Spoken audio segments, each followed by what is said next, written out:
York City on a lovely spring day, home of Madison Square Garden, where the New York Knicks have won 23 consecutive games. And tonight, over 19,000 are on hand for Game 2 with the Hornets and the Knicks. The Knicks leading the series 1-0. Hello again, everybody. I'm Ron Thulin. Getting from round 1 in the playoffs to round 2 is a very difficult task. And it is difficult for the Charlotte Hornets, considering they are the youngest team currently in the NBA playoffs. And they found out just how difficult it was on Sunday in Game 1 between these two teams. The Knicks won the game 111-95. But look at the fouls, Charlotte versus New York.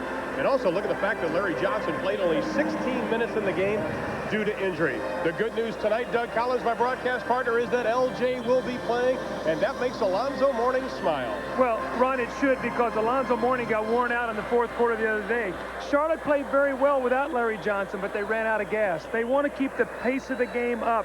In the fourth quarter, they could not do that. 7 turnovers late in the game, only 15 points. Larry Johnson must be the guy they go to in the fourth quarter, like the Knicks do with Patrick Ewing, to create their offense. Well, Doug, you touched on pace. You touched on the fourth quarter. Now, Charlotte did run the ball, but sometime during a game, New York will seize tempo of the game, and they did just that in the fourth quarter in Game 1. Well, it's been the trend of these two teams all season long. In the regular season, Charlotte averaged 28 points a game in the first 3 quarters. In the fourth quarter, only 20.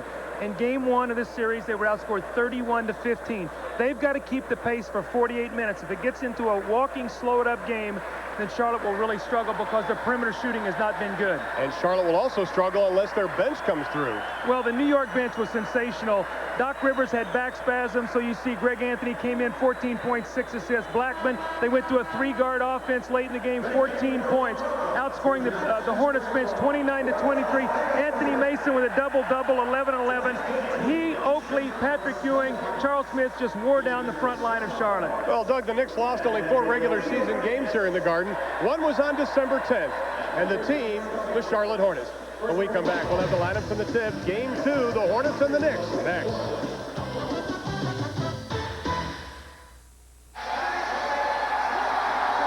The lovely Statue of Liberty, where in New York are now saying, and liberty and jump shots for all. As we head to Game 2, and we look at tonight's Jeep Eagles starting lineup. Doug, the key matchup here is that at the forward position, Newman and Smith. Well, I think really for New York, they would like to get Charles Smith off tonight. He's 4 for 18 in his last 2 games. If they can get him off early, what it forces Alan Bristow to do is to take Johnny Newman out of the game and come in with a bigger lineup.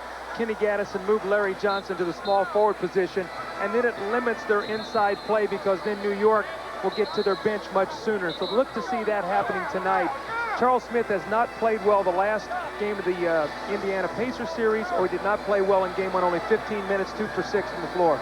Alan Bristow, 10 years as a player, 6 years as an assistant in his second year as head coach of the Charlotte Hornets. And of course, for the New York Knicks, Pat Riley, postseason record of 112-54, more playoff wins than any coach in league history. And our officials tonight, it'll be Dick Bavetta, Billy Oakes, and Tommy Nunez. The veteran crew. Doug, I think one of the things we have to wonder as we begin play tonight is the fact, is New York going to pick up where they left off in Game 1 on Sunday, or are they going to allow Charlotte to go ahead and run for what Pat Riley said was a helter-skelter 16 minutes? I think you're going to see Charlotte early in the game with a lot of energy be able to run. The question is going to be, will they be worn down and get into the walk-it-up game? When they walked it up the other day, the shot clock worked against them. Their perimeter shooting did not go. Kendall Gill was 5 for 15, Curry 3 for 9. Muggsy Bogues 4 for 9. They do not want to get those kind of shots in the half court, and if they do, they've got to do a better job screening to get open looks. Johnny Newman had the hot hand early on for Charlotte, winning 10 first half points. Kendall Gill to the hole, got a good look at it. Gill inside, lost it.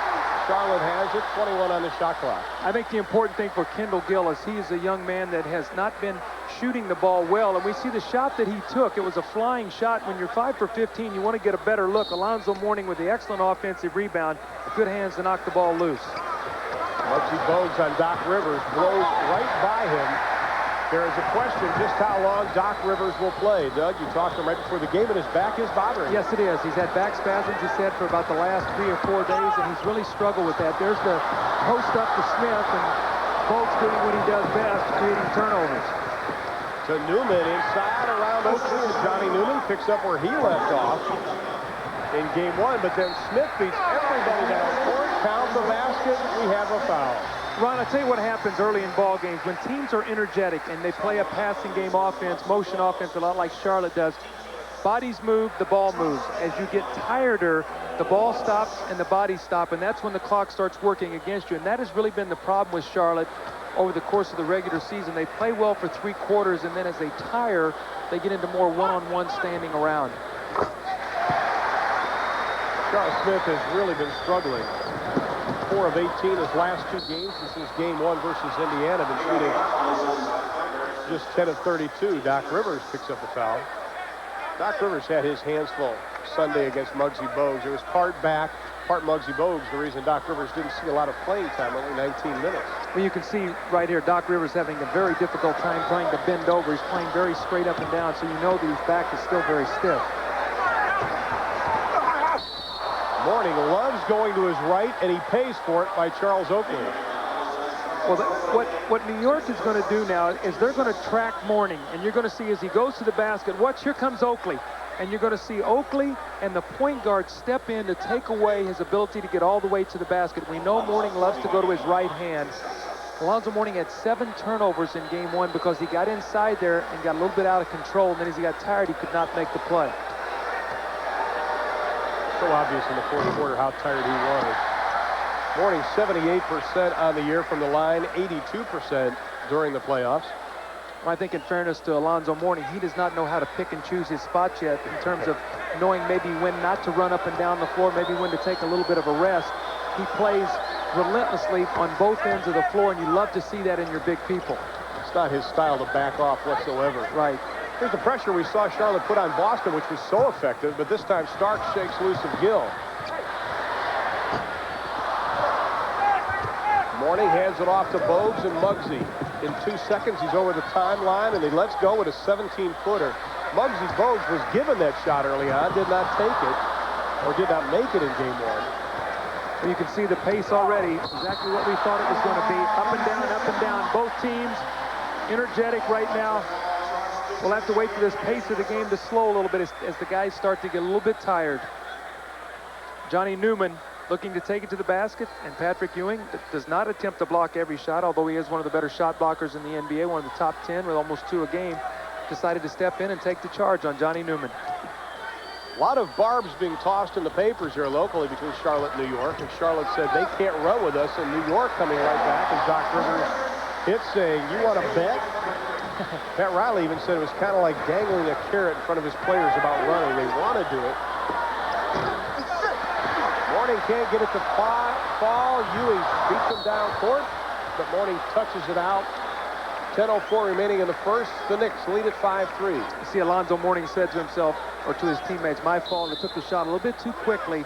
Move the ball here early in the game, let everybody get some touches. Start for 3.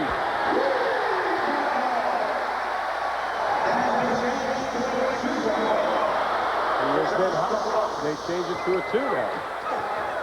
They don't take it. This is really the first offensive possession that Larry Johnson has had. He's played almost 2.5 minutes.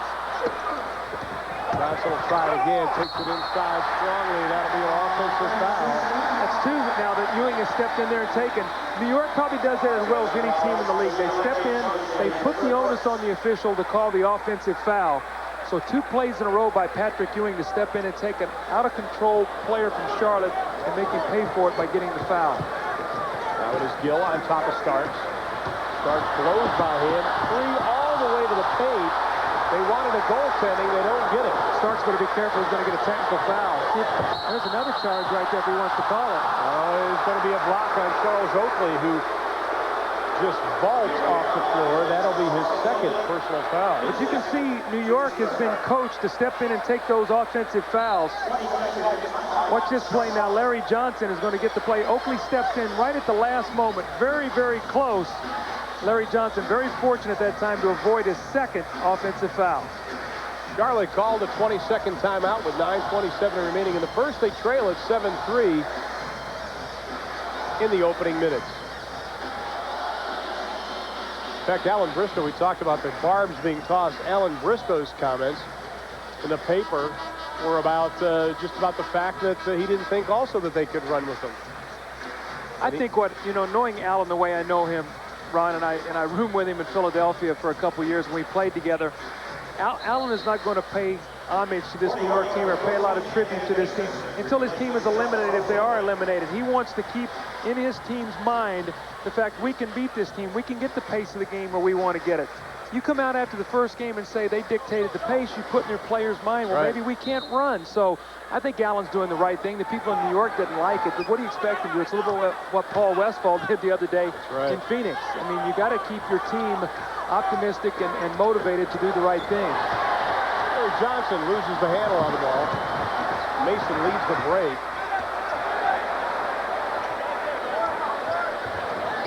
Ewing on the right block. Has to give it up back to Doc Rivers. Ewing moves with the big first step, and he drops his first two of the game. That's the little shot that I would like to see Alonzo Mourning be able to put in his bag. Going left, pulling up the little mid-range floater, going to your left, and hit that shot. Ewing has really been devastating with that move this season. Smith right in the back pocket of Johnny Newman. Rivers with the steal. Muggsy Bogues got a piece of him, and he also got the foul. With Muggsy Bogues on the floor, Doc Rivers is their tracker. He's the guy that's going to be in a position to always go to the ball. You see that time coming in from behind Kendall Gill, forcing another turnover. You can see him gingerly get the ball to the basket, and his back does not hurt that badly where he can't celebrate after the opportunity for the three-point play. We'll be back.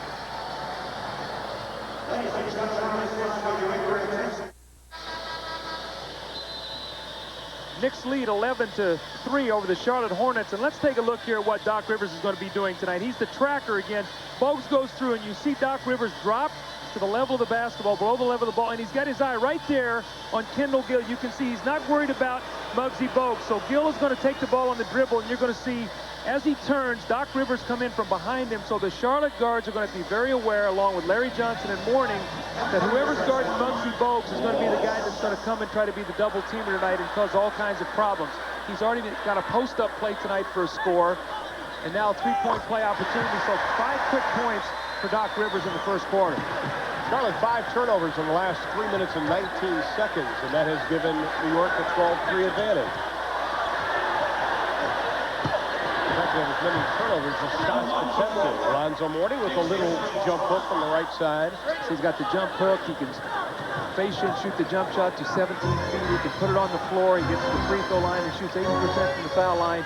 This young man has a complete game for being a rookie. New York with 4 players with double-doubles in game 1. Shot clock at 8. Smith lets it fly. His shooting woes continue. Well, Patrick Ewing was very upset. He was open on the baseline, and Starks did not give him the ball. Nice look. Bogues to Mourning. And Mourning is so quick in transition. He will sprint up and down the floor. Patrick Ewing very upset, though, at Starks that he did not receive the ball. Mourning 5 points, 4 rebounds already. Starks inside to Smith. Mourning takes it right back, but Starks cleans up the mess. See Alonzo Mourning, he plays so hard. He's already blocked the shot. He's been back and forth in a post-up and a transition. Now he needs to just be able to take a little bit of a rest here offensively. This is where you can catch your breath. Pull-up jumper won't go. Tipped around. Inside, we're going to jump it up. Well, Charlotte Hornets win home following game 1 on Sunday, and Alan Bristow said that did a world of good for his troops. I think it's great to get out of the city. You've got 3 days between ball games. You play Sunday, you don't play again until Wednesday. Get away from it, get back to where you like to comfortably practice, get the players back at home, and then come back into the city. You also get away, Ron, from having to read about the newspaper, the articles in the game and everything when you just lost the ball game. Get away from that. Aside from the fact you sleep in your own bed and eat your own food. Gill. He's taken 3 tough shots. Now, he was bailed out on that one by John Starks, but he is getting very poor looks at the basket, so they're going to have to do a better job of screening Starks so that Kendall Gill can use his size. In game 1, Ron, he had 8 rebounds, 6 on the offensive boards, but he's only shot 5 for 15, and they need production out of the big 3. Gill, Mourning, and Larry Johnson. They need to throw up about 70 points if they're going to have a chance to win tonight. Gill gets the shooter's roll. That's his first point of the game. Averaged 16.9 during the regular season, 17 during the playoffs, but he's only shooting 40% from the floor. 71% from the line, which is also down from his normal 77 during the regular season. Gets them both, and the lead is cut to 5. Knicks still on top as we near the 7-minute mark of the first quarter. With Doug Collins, Rob Doolin, Ernie Johnson, and Mike Dunleavy in our studios. Student, this is how the teacher does it. You don't go weakly to the basket with Mourning there. Patrick Ewing with a strong power dunk to the basket. Now Johnson working on Mason, has to dish it up. Smith trying to help Ewing out a little bit. Mourning, no place to go, but he does find somewhere to go, and that is the basket. You can see what's happening, though. Teams that run don't like to be run against, and Charlotte's transition defense is not good, and New York is actually making them pay for it by getting quick baskets. From the outside, Gill way short. New York can run with Charlotte, at least so far in the first 5.5 minutes here at the Garden. Well, they'll pick and choose when they want to run, but what they're doing is they're breaking the press after a score by getting the ball down the floor quickly and advancing it with a pass rather than the dribble. That's a 3 by Rivers, way short, but Ewing with the rebound and the follow. See, Doc Rivers did not comfortably shoot that 3. Patrick Ewing now 3 of 4 from the floor, and he is all over Alonzo Mourning. Mason in the back pocket of Johnson. Newman for 3, doesn't get it. So on Sunday, New York backed off a little bit defensively, but now they are right in the hip pocket of Charlotte, leading by 9. Bose blows all the way past Rivers. You can't backpedal when Muggsy Bogues is coming at you. You've got to turn and sprint. Doc Rivers got caught trying to backpedal, and Muggsy just blew right past him. See if this young Charlotte team can have patience as everything is working at will for the New York Knicks. Larry Johnson has really not gotten involved in the game. He's gotten some touches on the offensive end, but really nothing going to the basket. Everything has been fading away. A couple of jump shots. There's another turnover by Alonzo Mourning, getting in the air. Starks, back to Rivers, back to Starks. Alan Briscoe is going to need to talk about this. The lead is 11.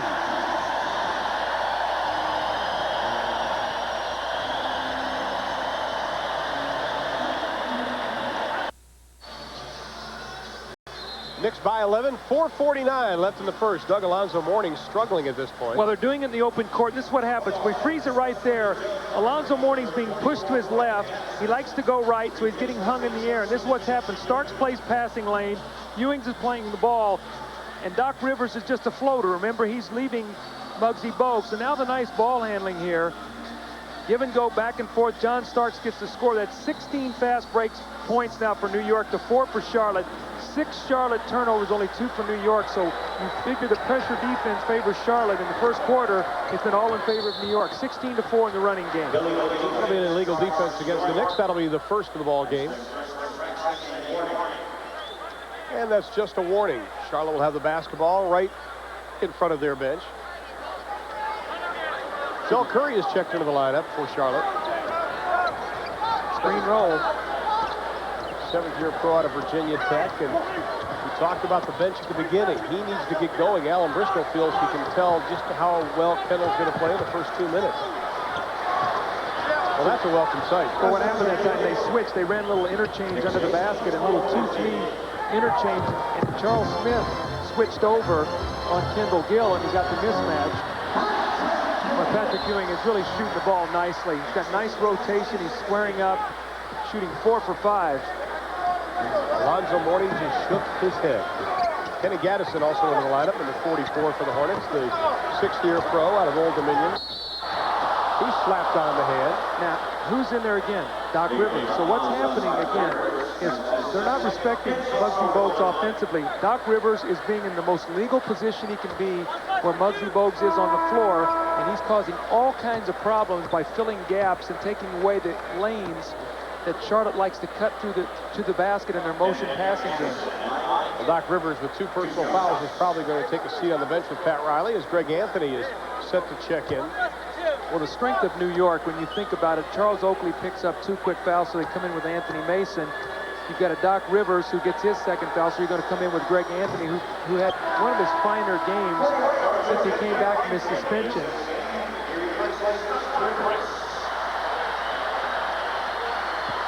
Pat Riley says that Greg Anthony has to be rock solid versus Muggsy Bogues.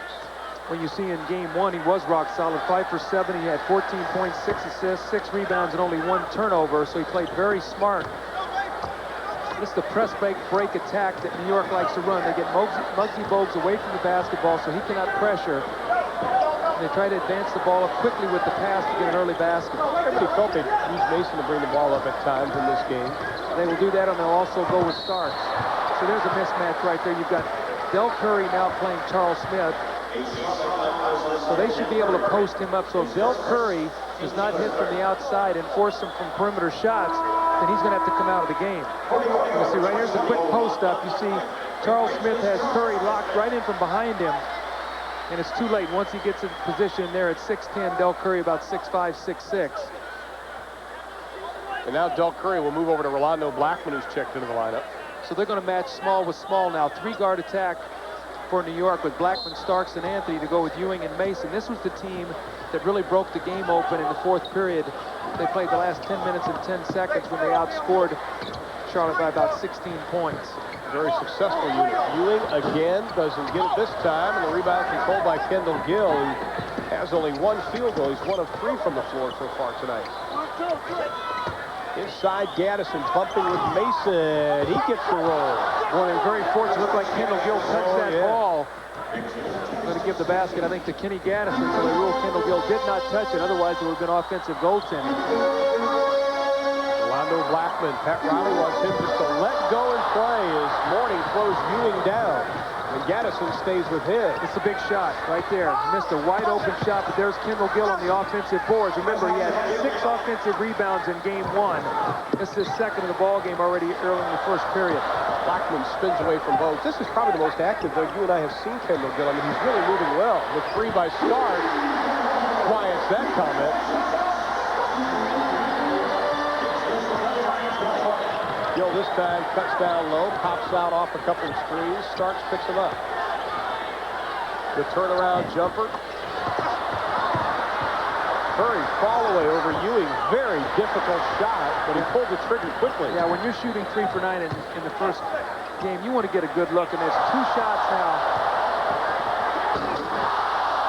Ewing this time misses the jam, and it goes out, and Alonzo Mourning has a very frustrated look on his face right now, Doug.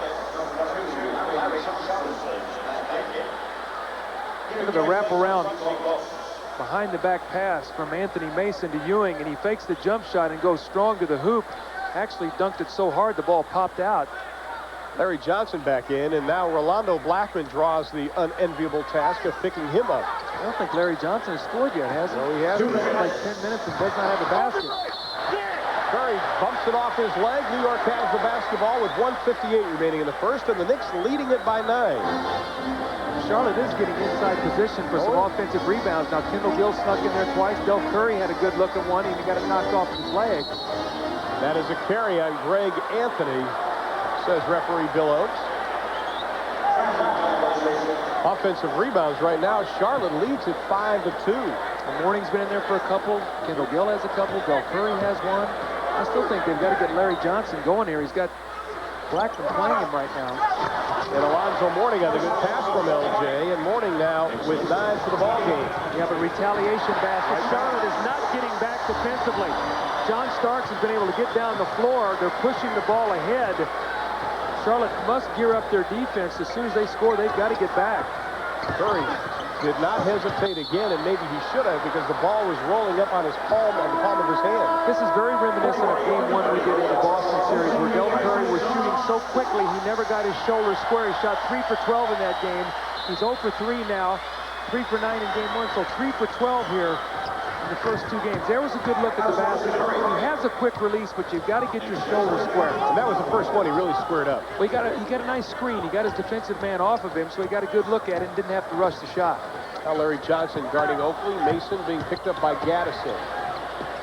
Ewing given all the time in the world, and that is a horse shot. He has 10. Alonzo Mourning is frustrated because the guys are getting beat off the dribble, and he's the guy that comes back to block shots. When he does, Patrick Ewing's just spotting up out on the perimeter, and he's an excellent shooter. Curry in a bunch of trouble, gets it over to Gaddison, who hands it off to Anthony. 3-on-1. Anthony with the left hand doesn't get it. Mason rejected big time. 3-on-1 the other way.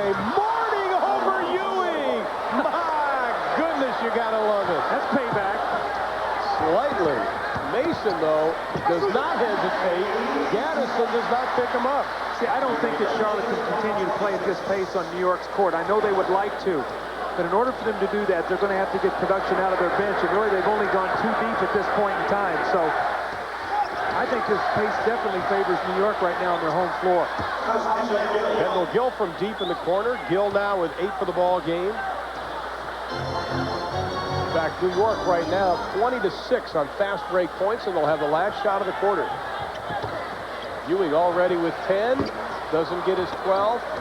Gill will throw it up as it sounds, and it won't go. It was a quarter for Patrick Ewing and for John Starks. They combined for 23 points, and the Knicks will go to quarter number 2, leading 35-28.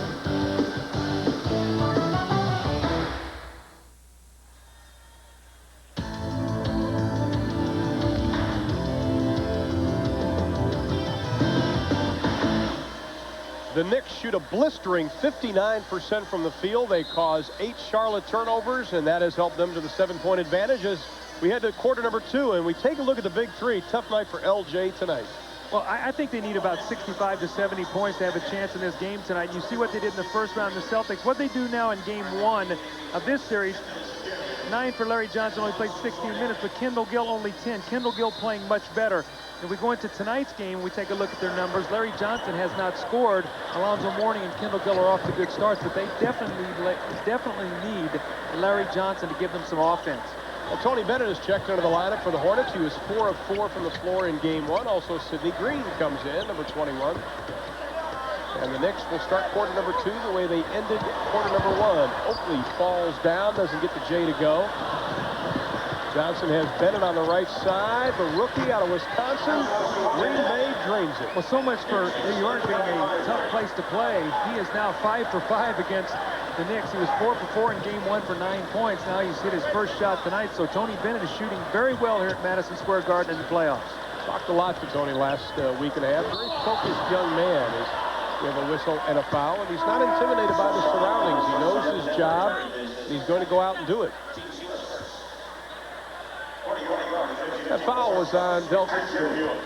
What I like about that last possession for Charlotte was Larry Johnson has not yet scored, but he didn't force anything. He got the ball to Tony Bennett, who was wide open, and he got him the shot. So although he did not score, he was indirectly responsible for the 2 points that Charlotte got. That's what he brings to this team. That's the creator that he can be in their offense. He doesn't necessarily have to score as much as he does have to get other guys good shots.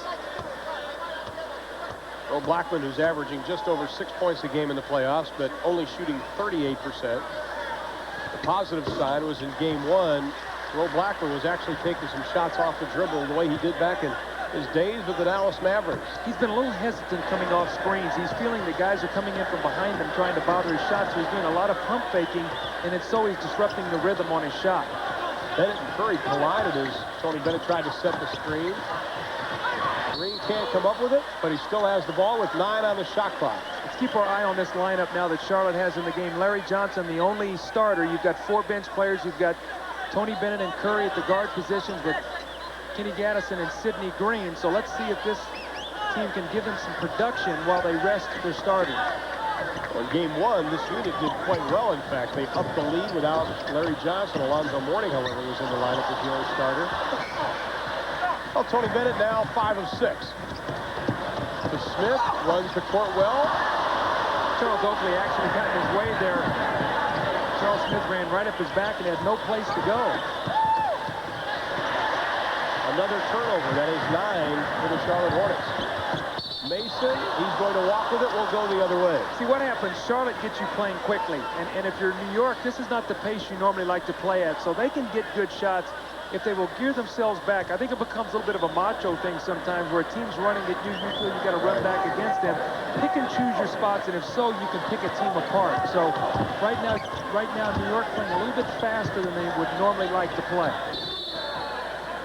But Charlotte, there's a difference in how they shoot before 14 seconds and under 14 seconds on the shot clock. And it's very obvious of what they do when they're hurrying it up, and also when they get the set offense. Less points scored in the set offense. Well, there's no question that against New York, if you want to score and shoot a high percentage, you've got to get something with your early offense, with your quick shots in transition. Sidney Green with the offensive rebound. The longer the clock goes against you and they gear your defense, the tougher it is to score. Anthony misses the layup. And considering how badly Charlotte has played thus far, they're only down by 7, and they cut it to 5. And Larry Johnson with his first 2 points. Anthony misses a wide-open layup. And Charlotte hanging around. It's now a 5-point game. Doug, you and I have talked time after time. You let teams hang around, you get in trouble. Unless you don't cut off the baseline. So Charlotte has to be very careful that they don't want to get this into such a track meet that they also forget that they've got a guard.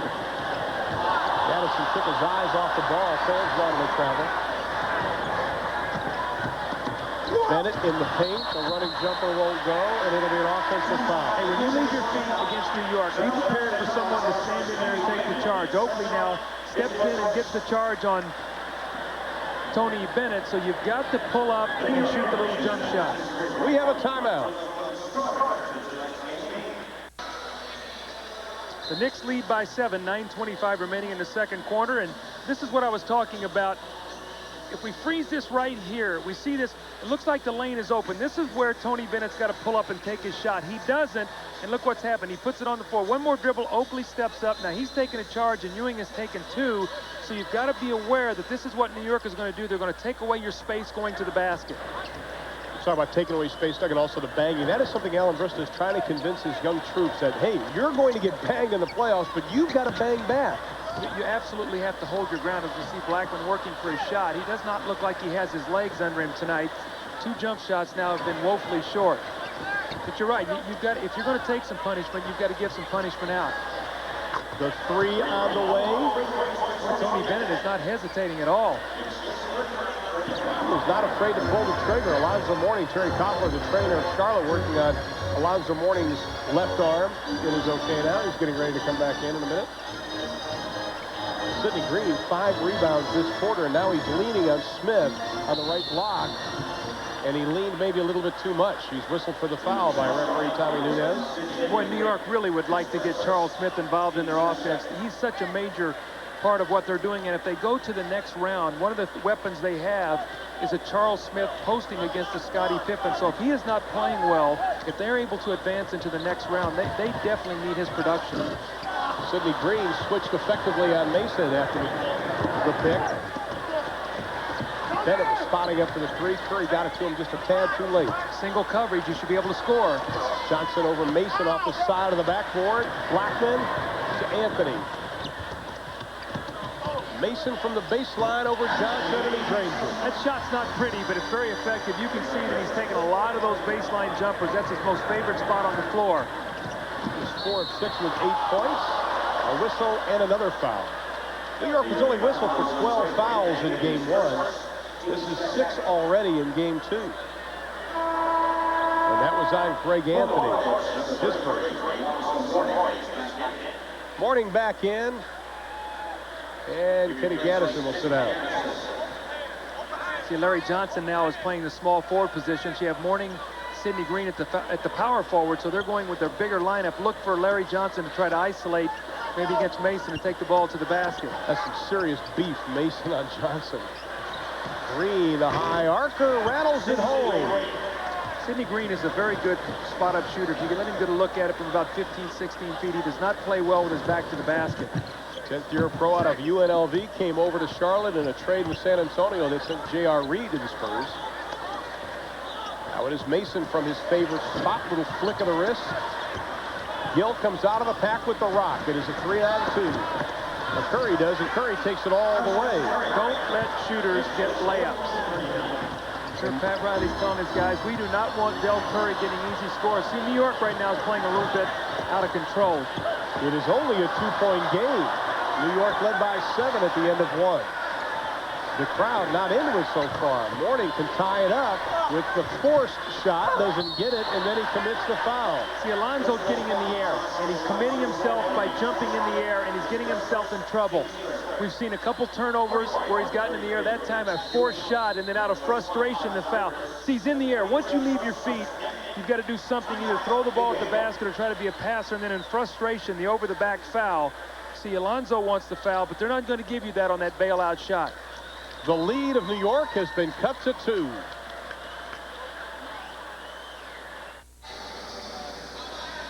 The Hornets have kept the Knicks lead down to 2. Still have 7:01 remaining to be played in the half. And Georgetown well represented. How about Dikembe Mutombo of the Denver Nuggets sitting in the stands? And not to be outdone, behind the official, you will see John Thompson, the head coach of Georgetown. Not bad. John Thompson was in one of the games we did with the Celtics and Charlotte, and he's very impressed with his pupil in Alonzo Mourning. At the conclusion of tonight's game, Doug and I will be selecting our Budweiser player of the game. Doc Rivers back into the game now for Greg Anthony. So in the backcourt, we have Starks and Rivers, the starters, to go with Ewing, Mason, and Charles Oakley. And in this quarter, Mason 2 of 4. The rest of the Knicks 0 for 4, which probably is the reason Doc Rivers has come back in. Mason, Rivers loses the handle with 6:40 on the game clock. Charlotte has a chance to tie or even take the lead. Took his eye off of it just for a split second, looking to make the pass before he caught it. Charlotte shot only 46% in the first 12 minutes. They are at 56% so far here in the second. Johnson on the cut. They bought a break. Shot clock at 7. Still plenty of time. Shot clock at 4. Bennett penetrates. Where you going? Offensive foul, as you mentioned, Doug, cut off again. Tony Bennett's got to understand they're going to close that down. That's 4 offensive fouls that I can count now that New York has taken. 2 by Ewing and 2 by Oakley, and one of them very close where Oakley stepped in on Larry Johnson. That could have been 5. Now, Pat Riley says he doesn't let anybody get inside. You see the dotted lines just below the foul line. He calls that the launching pad. Because you got to get guys before they get to the launching pad. You know, he's speaking specifically of guys like Michael Jordan and Scottie Pippen, these guys who like to take off and finish at the basket. Green picks up his second. And that is the team's 4th. 41-39 our score. 6:06 remaining to be played in the half. It's been a real ragged-paced game. I mean, it's sort of been disjointed. Back and forth, back and forth. We had some early action where New York was scoring, and then now they've turned the ball over. Starks well off the mark. Green tapped it. Bennett tracks down the loose rock. See, New York's the kind of team where they'll go through droughts against you. They'll give you a chance to stay in the game because they don't score a lot of points. This time, Del Curry squared up to the basket, just didn't get the bounce. I think Patrick Ewing's got to get a touch here. He's gone about 3 possessions without a touch. Let him feel the ball and go against Mourning. Curry got lost on the pick, but instead it goes to Ewing. The big high hook. You called it, Doug. Can't let your big guy get lost in this running game. It's what happens sometimes with the big guys. You get the little guys running up and down the floor shooting and having fun, and you forget about the franchise player. Johnson fakes one way, works his way inside for only his 4th point of the game. Looks like he's getting more comfortable moving around on that ankle. I don't see him favoring it at all. No. Ewing faces up. He's going to take that jump shot. That's a walk. Big step inside, and with the left hand, Ewing drops his 14th point. He had 33 in game 1. He got away with a walk. I think he got a little extra step there. The lead back up to 4. Charlotte has never led. And Alan Briscoe wants to talk about it as he heads to the final 4 minutes and 49 seconds of the half. We have a timeout. Knicks lead it by 4.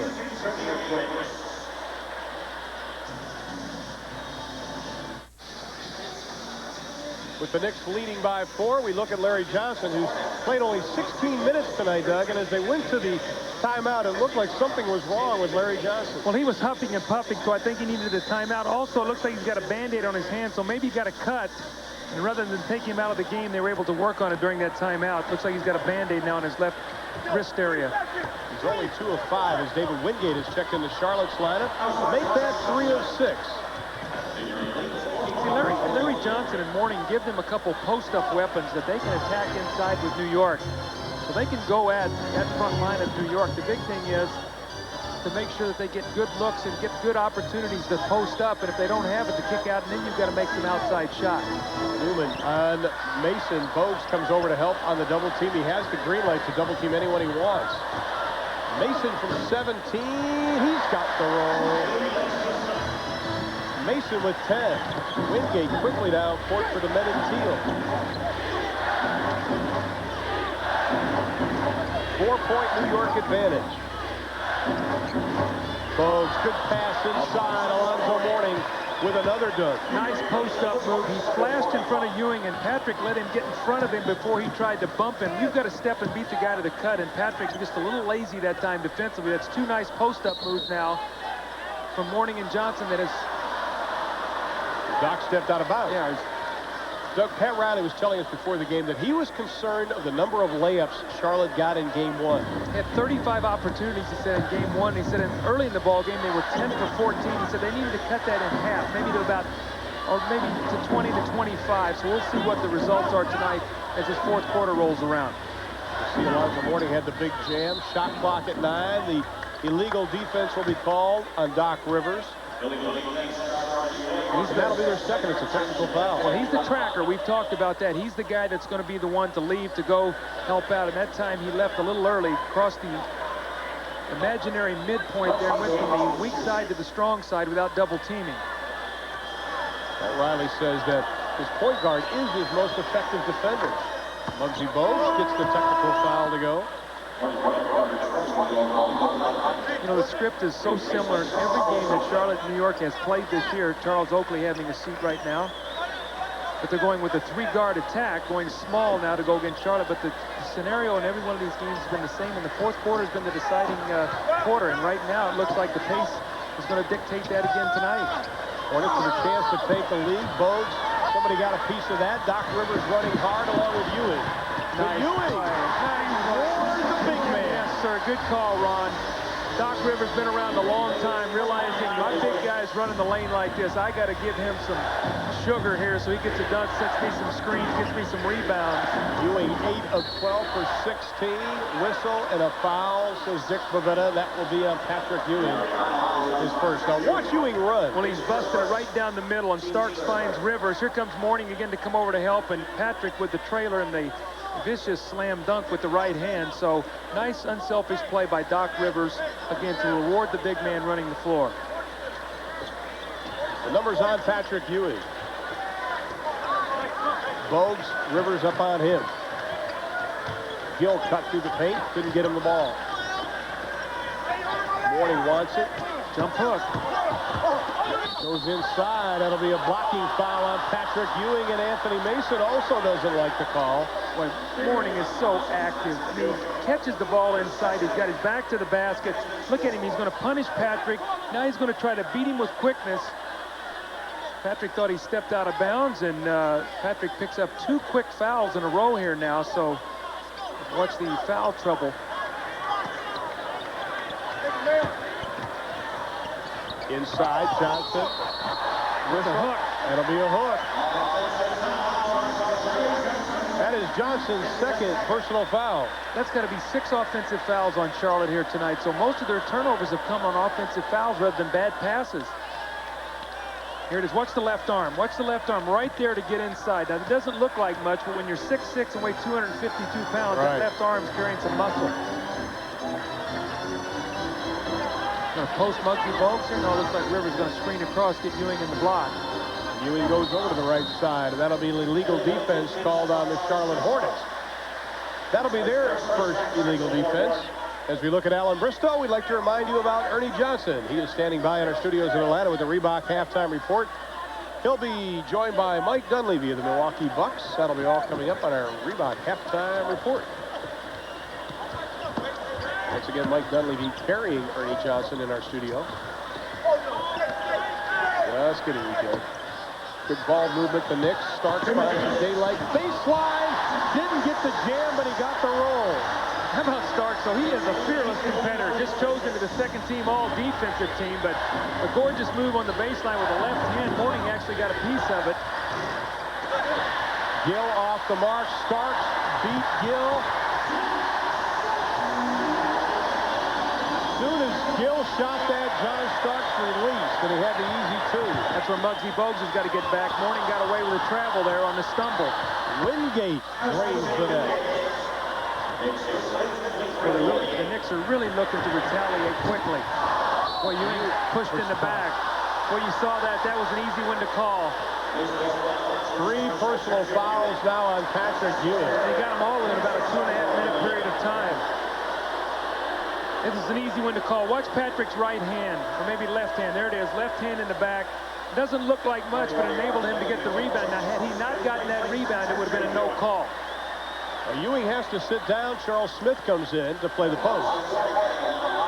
So New York now going with Starks and Blackman at the guards, or Starks and, or actually a 3-guard offense as Doc Rivers in there, and Smith and Mason at the forwards. Patrick Ewing has to sit down with 16 points in the ball game. The Knicks lead by 5. You know, Doug, what I find interesting, you're supposed to have 10 seconds to shoot a free throw. Alonzo Mourning, he straddles that line. I mean, he gets up to 9.99, I bet sometimes. Well, too bad we don't have a clock we could put it on him. I don't want to count, but too bad. Maybe you got a clock you can check it, or he's got the ball now.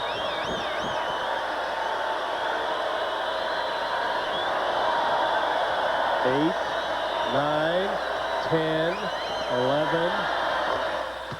No call. But he got the basket. And then we have a foul. So the lead is cut to 4 at 53-49 with 1:18 left. That foul was called on Kendall Gill. That is his first. When we talk about New York's team, Ron, we talk about a team that is tremendously powerful inside. And the one question on them in the playoff was going to be their perimeter shooting and also their ability to handle pressure defense. The Indiana Pacers forced them to play an up-tempo game to handle the ball under pressure. They were able to win 3 out of 4. In this series, Charlotte is doing the same thing. They're coming up the floor. They're putting pressure on them, trying to get them to turn the ball over. New York, for the most part, has done a pretty good job of it, although in game 1, they did have a period of time there where they did throw the ball away and got sloppy. But I think Pat Riley is happy with the kind of defense he's seeing, because he feels like that if they're able to advance further in the playoffs, that they're going to continue to see this. Teams are going to try to take advantage of their weaknesses. Well, Doc Rivers now 6.6 assists. Kendall Gill is out. Del Curry in for Charlotte as Alonzo Mourning is mugged underneath. But Doug, you look at the score, 111-49. The Knicks have scored 54 points. Look at the position that Mourning got underneath the basket against Mason. You see with Ewing out of there, Smith is inside along with Anthony Mason. But Ron, look at the position. His head is underneath the basket. You see all kinds of crowd that he draws down there. 3 guys coming down, but Alonzo Mourning gets great position. The Knicks 54 points. They are the 2nd highest scoring playoff team right now. Yeah, that's amazing. You think about them defensively. Chicago's the #1 offensive team, averaging 105 points a game. So the offensive production from all teams is way down. Chicago at their season average 105. Everybody else way down. And Johnson holding that left hand and rubbing on the bandage. Mourning just 2 of 5 from the line, but he does have 14 points in the ball game, only 4 rebounds. They're waving the hankies. The chant Mourning. And Alonzo is now 3 of 6 from the line. It took him 15 seconds on that free throw to let it go. Knicks lead cut to 4. We're in the final minute of play at the Garden. Knicks have led from the get-go. The double team. Blackman stops, pops, and that's what he did for so many years for the Dallas Mavericks. That is the game clock over right-hand portion of your screen. Wingate looks down low. Johnson battling Smith. He has the ball. Working around. Wingate back to Vogt. Shot clock at 3. Mourning the big right step.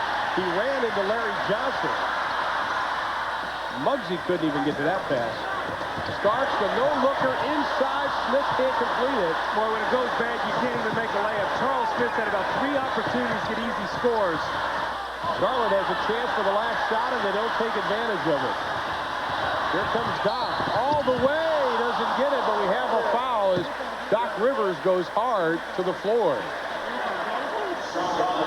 Charlotte showing not very much patience on that player. Doc Rivers showing pretty good mobility for the back spasms, getting to the basket. See the Charlotte player cutting in front of him to draw the foul, and when you've got a bad back, the last thing you want to do is continue to fall on the floor, and Doc Rivers has been down about 3 times tonight. Del Curry picks up his 3rd personal foul. So instead of Charlotte cutting the lead to 4, possibly 3, they could be down by as many as 8 when they go to intermission. They still have plenty of time, 7 seconds. They're going to bring Tony Bennett in the game, who's a 3-point shooter. He'll probably replace David Wingate.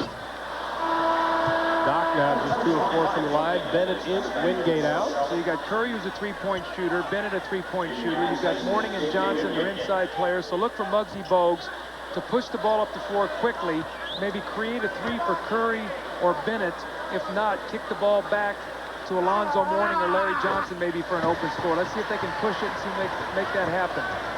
With Muggsy Bogues, 7 seconds is an eternity. There's the 3. Count it. Nope.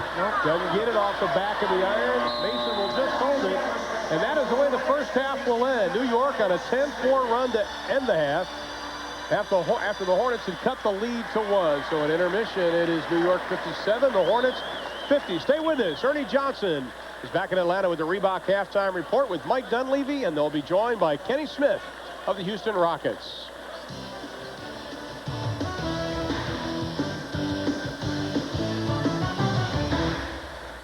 Tonight, 3 for 9, right on down. Del Curry is 5 for 17 in this series. Now Muggsy Bogues is 5 for 12. So 36% in the first game, now 30% at half. They need somebody to make some outside shots to free up some post space for the big people.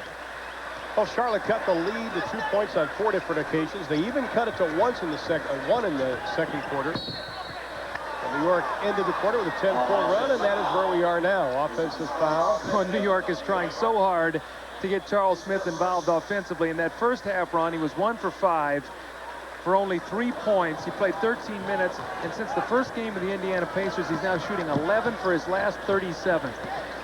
Charles Oakley also struggled in that first half. He was 7 of 10 for 17 points in game 1, and to get a field goal in the first half of this game is Kendall Gill off the mark. Both teams going the same starting 5, Doug. Excuse me, Ron. Oakley picked up a couple quick fouls and really got him out of the rhythm of the game.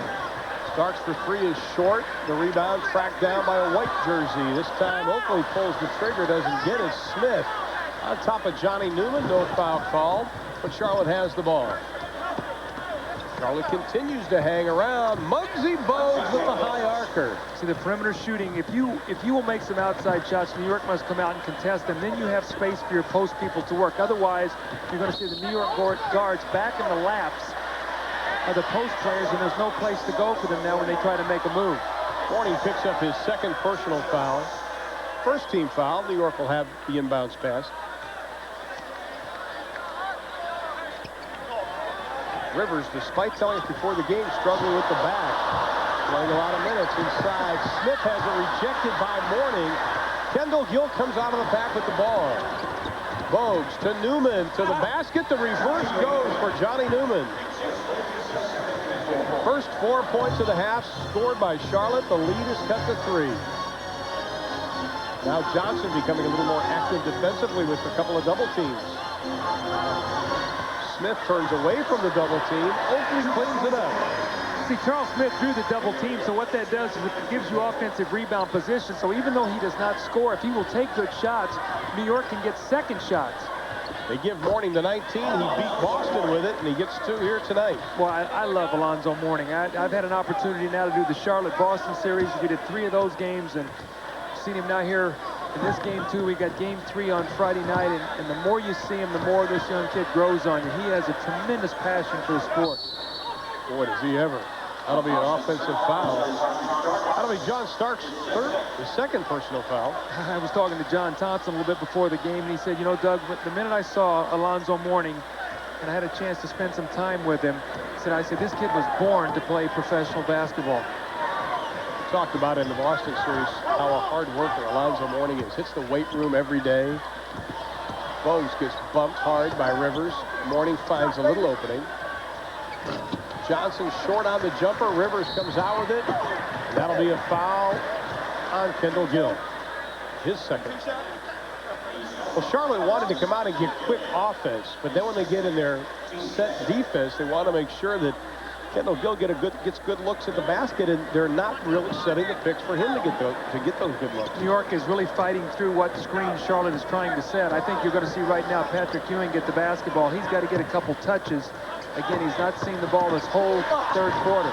Starks over Mourning. The tip won't go. Johnson keeps it alive. Ewing tracks it down. Starks posting up for the three. There he is. Here it goes. Too much time. He thought about it. Ball knocked out. Those are the toughest shots to make when you get a chance to bounce it, get your feet straight, look at the seams. Especially like a guy that always shoots in motion like John Starks, a catch-and-shoot jumper. Yeah, he's a hyper player, so when you give him that kind of time, now he'll make this when he's on the move, so he'll make that.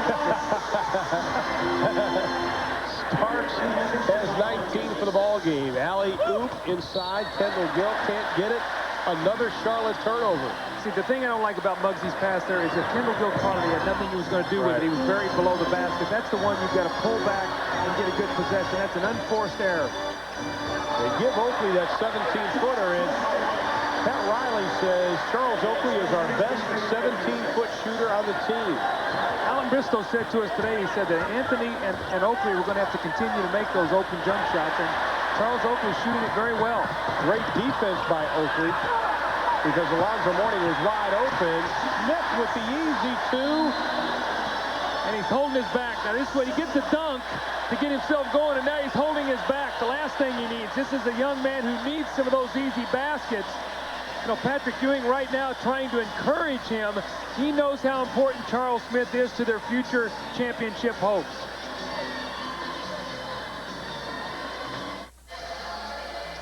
New York up 9, 65-56, 8:27 to play, and when you're struggling, just give me an easy basket. And Charles Smith finally gets a dunk. He's 2 for 9 now in the ball game.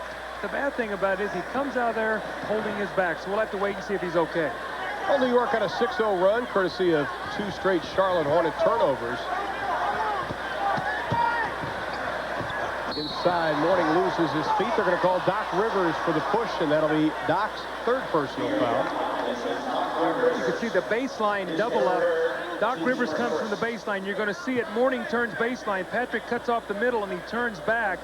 Right there, Doc Rivers sticks his leg out and forces the traveling, which was now called a foul. So you're going to see that Alonzo Mourning has got to be aware of all the different angles that Doc Rivers is going to be coming down to double team him.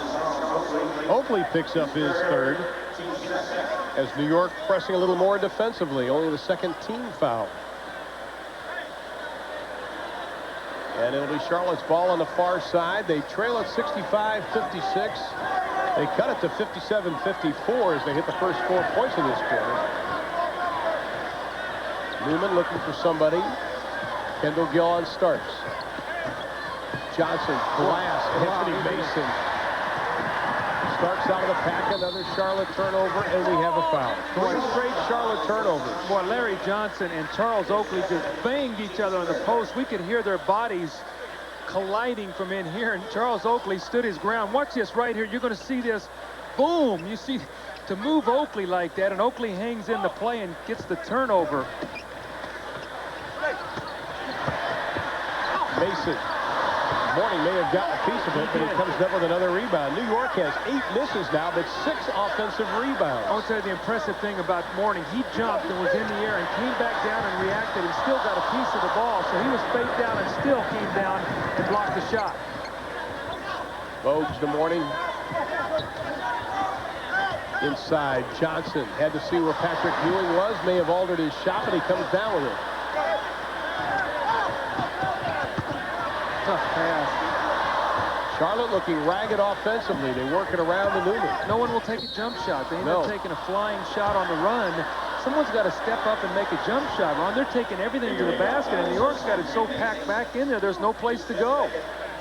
Mason picks up his 2nd team 3rd foul. 3rd team foul. We talked about this, Doug, about the 4th quarter, how somebody needs to step up. Well, in the 4th quarter, it may be too late. Somebody right now must have will step up for Charlotte. Well, when you miss some shots, your tendency is, well, I'm going to get a better one. I'm going to get closer. And it doesn't work that way. Normally what it does, it becomes a tougher shot, a more contested shot. So you see Charles Smith on the bench there. Looks like he has a heating pack or some ice on his back. So went right out of the game after he got the dunk. Newman gets them both. The lead is cut down to 7 at 7 minutes remaining in the third quarter. You see Muggsy Bogues taken out of the play. They're letting Starks work the ball up the floor against Kendall Gill. We saw this in the Charlotte series with Sherman Douglas in Boston. They got him down the floor, let D. Brown handle the ball. So by the time New York gets in their offense, there's only 10 on the shot clock. Ewing works around with 5 on the shot clock. Doc for 3. That'll be a loose ball foul, and it... Look at Muggsy Bogues and Doc Rivers. Muggsy came over and tried to block Doc Rivers' three-point shot, and Doc sort of tapped him on the head and said, don't be blocking my shot. Like he's going You're going to embarrass me. You're going to block my jumper. Newman picks up his 3rd personal foul, and we have a whistle. Dick Bavetta. Let's see. It's a clock problem. If the shot clock shows 23, the game clock shows 6:40. Dick Bavetta wants, I think, the shot clock reset, and he gets it. Now let's take a look at tonight's Chevrolet scoreboard as we look at the shot clock. Scores from last night's game, which you saw here on TNT. Michael Jordan will not allow Chicago to lose. 43 points in the 91-84 win. And Phoenix over San Antonio 98-89. Survived the 5 for 21 night by Charles Barkley. In the process, Doc Rivers picks up his 4th personal foul. Greg Anthony has to check in. Just a reminder, coming up next year on TNT, it'll be Houston and Seattle. The Sonics lead that best-of-7 series 1-0. Doc Rivers will take a Larry Bird-like position on the bench, actually on the floor because of his bad back. He, too, tries to lay down. When New York just takes you out of your screen roll, it's so tough. Johnny Newman with a nice move, but they jump that screen roll. They spring you out. They don't let you turn the corner. I think that Ewing and the big guys from New York defend that as well as anybody in the NBA. Charlotte, very pesky. They will not go away as Johnny Newman, who spent 3 years here in a Knicks uniform, cuts the lead down to 5. To Ewing, the baseline jumper over Mourning, short. Oakley positions himself for the putback, can't get it. Charlotte on the run, 4 on 3. Inside, Larry Johnson with his first field goal of the second half. We have a delay of game warning against Charlotte, but the lead is now 3. Doug, they will not go away. Well, see, what's happened is New York's not getting any fast break baskets. What we talked about at halftime, they're working now in the half court, and they're not getting good shots. Mason in the paint. Doesn't get it, way off the mark considering he was so close. This is what happens with New York. They go through periods of time where they'll let you back in the game. It's a 6-0 run. If Charlotte scores here, a 9-point lead becomes 1. So that's how quickly the game changes. You must hang around with New York and give yourself a chance. Mourning over Ewing, a difficult shot from behind the basket, and that'll get Pat Riley to call a timeout. It's an 8-0 run. Went from a 9-point lead, 65 to 56. It looks like Charlotte was trying to get out of the ball game. 8 quick points, and now New York calls time. We'll be back. Knicks lead at 65-64. 5:15 remaining in the third. Well, let's watch the 2 big Hoyas work inside against each other. Alonzo Mourning flashes to the post. Ewing lets him inside position. And watch the good hands, the excellent catch. Keeps the ball high. This is a very difficult shot. Almost looks like he's behind the board. The jump hook by Alonzo Mourning. And since Doc Rivers left with 4 fouls at the 6:39 mark, we played a minute 24, and Charlotte's on an 8-0 run right now. So back to within 1. No fast break points for New York here in this third quarter. They're having to work for everything down the floor, and their shot selection has not been very good. Right now they are 4 of 17 in this quarter. Charlotte just 6 of 9. Well, the 43rd sellout of the year at the Garden is very quiet right now as Charlotte has a chance to take the lead again. Charlotte with 18 assists in the ball game. You ask why that's important? That was their total in game 1. There's the double up. Now, who's going to make an outside jump shot? Someone's going to have to shoot the ball out here. Newman back to Bo. Muggsy with 8 on the shot clock. Everybody's standing around in Charlotte's offense. LJ inside. Charlotte's taking the lead. Nice power move by Larry Johnson. Just was able to use his upper body strength and bang Charles Oakley to get himself space for the shot. We have seen this young Charlotte Hornet team run on emotion. That will do nothing but fuel that emotion. But they still need to execute. Oakley from his spot doesn't get it. Newman wants to push it. Well, Mourning wants the ball. Boy, he was calling for it, Doug. You heard it. And he got it. Quickness. Alonzo Mourning, he said, "Give me the ball." Mourning with 21 points in the ball game. Patrick Ewing with 16 has not scored in the second half. 12-0 run now. Oakley goes down with another turnover. Look at Charlotte now. They're starting to feel it. I feel like they got a chance maybe to steal one here on the road. This is what led them in the Boston series and also in the end of the year when they had the big win streak to close out the 93 campaign. New York bought a break there, trailing by 3. Ewing with the big move, doesn't get it to go, but Oakley, great position for the rebound. Johnson committing the foul. That'll be his third. Doug, Charles Oakley is just one of those guys that knows how to rebound. Well, you see him, he's got a nose for the ball. I had an opportunity to coach Charles for a couple years in Chicago. The one thing I always knew was his effort was going to be there. He's a tremendous offensive rebounder. And I think more than anything else, Ron, I've seen him now for the last year. We've had a chance to do some of their games, and I think he's finally at peace with being just Charles Oakley. He doesn't have to worry about being a Barkley or a Karl Malone. He's found his spot on this New York team. He's getting recognition for it. And I sense in him a peace within himself, and I can see it within his game. He's playing very, very well. A big compliment was paid by Patrick Ewing. He said, if you trade Charles Oakley, you'll have to trade me. And at the beginning of the year, Pat Riley was telling us how Charles Oakley is really the heart of this ball club. That he really made things go. And right now he has 7 second-half points as the Knicks shooting only 20% here in the third quarter. The crowd really wants to get into this game. Oh, yes. Over 19,000, the 23rd consecutive sellout. Shot clock at 9. Oakley bellying up. How many jump shots have you seen Charlotte shoot? Everything is going to the basket. Look at that. That's a difficult shot. Mourning, luckily, that ball, did that ball hit the rim? No, it did not. It hit the backboard. But again, a degree of difficulty shot by Kendall Gill.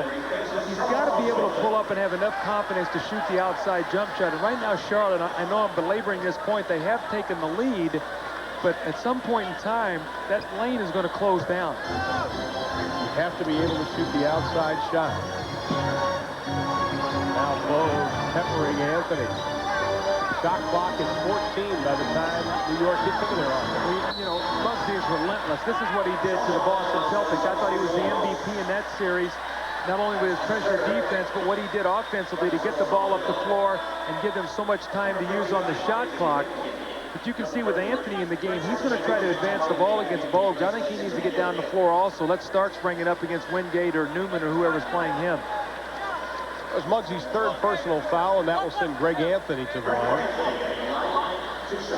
Anthony has played in all 5 playoff games, averaging just over 4 points a game, but he had the big game in the first in this series. Del Curry in. Scotty Newman will take a seat on the bench. Anthony with 14 points, 6 rebounds, 6 assists in game 1. Gets the second. That's his first point of the game, and we are tied at 68. Crowd chanting defense. Muggsy like a top on the floor. Just doesn't quit spinning, and he calls a timeout. And Muggsy had no place to go. They did a nice job. They pinned him down there, so it'll be a 20-second timeout. And it is a 20-second timeout with the scores tied at 68 apiece. 2:37 remaining to be played in the ball game. Well, Pat Riley talked to us before the game about not only playing well, but he wants his team to give a complete effort. He said that, Doug? You're great on what, is he getting the complete effort and playing well? I think what happens is, and what you've seen with New York in the playoffs, is they're always going to give effort, but they have not consistently played well. They've played well in spurts. Now, you have to credit their opponents. The Indiana Pacers brought out some of their weaknesses. They had a Rick Smith, a Detlef Schrempf, a Reggie Miller, guys who could score. and they played very well. Now against Charlotte, you have two post players. You have a Mourning, you have a Larry Johnson that can attack inside, and if Kendall Gill and Del Curry will make some outside shots, they have some perimeter shooting. So they have some strength to go against New York, and I think the opponent, as much as anything else, has really given them the disjointed effort. I mean, they have just not played well except in stretches. I think, though, Pat still had one of the great lines. The playoff games are for winning and not perfection. Exactly. Survive and move on. Right. Survive and move on. That's a tough shot. Oh, I tell you what, that was a brutal shot, and he still had time on the shot clock. See, Del Curry now is 2 for 9 in the ball game. Needs to square up, just not doing it. See, Starks is giving him no room. He's chasing him, forcing him to put it down so he cannot catch and shoot it.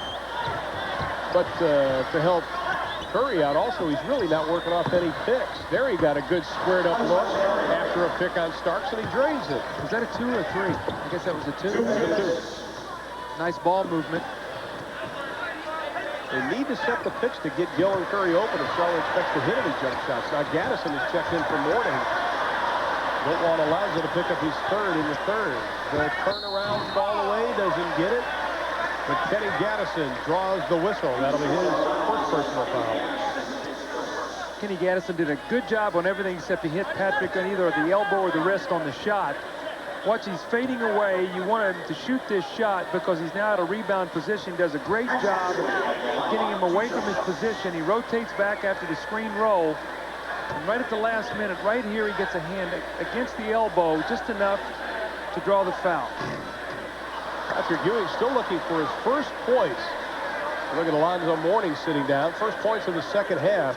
Had 16 first-half points. He's 0 for 3 here in the second. I'm sure Alan Bristow would love to buy a couple minutes here for Alonzo Mourning to be able to start the fourth quarter. He could not do this the other night because Larry Johnson was injured. So when it got down to crunch time, Alonzo had run out of gas. Tonight he's going to get some rest, and we'll see if it helps Charlotte in their finish in the fourth quarter.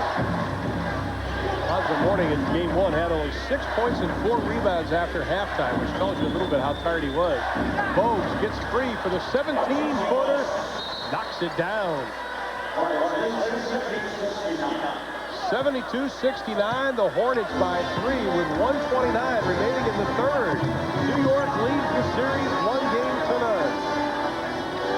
Ewing, the big pick on Wingate. Walk with it, they'll go the other way, says Tommy Nunez. Muggsy Bogues right there, the speed and quickness. As Patrick started to go to the basket, Muggsy was waiting for him. Had he put the ball down, he would have been able to steal it. Doug, Charlotte has been hot the last 6 minutes. Well, they've gone a 16-4 run in the last 6 minutes, and all 4 points have come from the free throw line, so they have not had a field goal since Doc Rivers sat down. Good observation. Inside, Gaddison rejected by Mason. A lot of time on the shot clock, but Wingate drops it from the outside.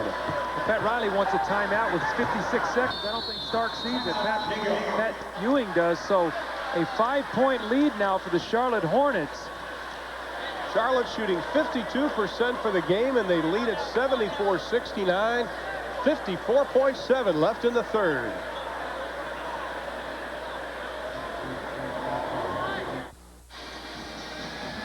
(74-69), 54.7 left to play in the third quarter. Just a reminder, stay with TNT tonight. More NBA action coming your way following our contest.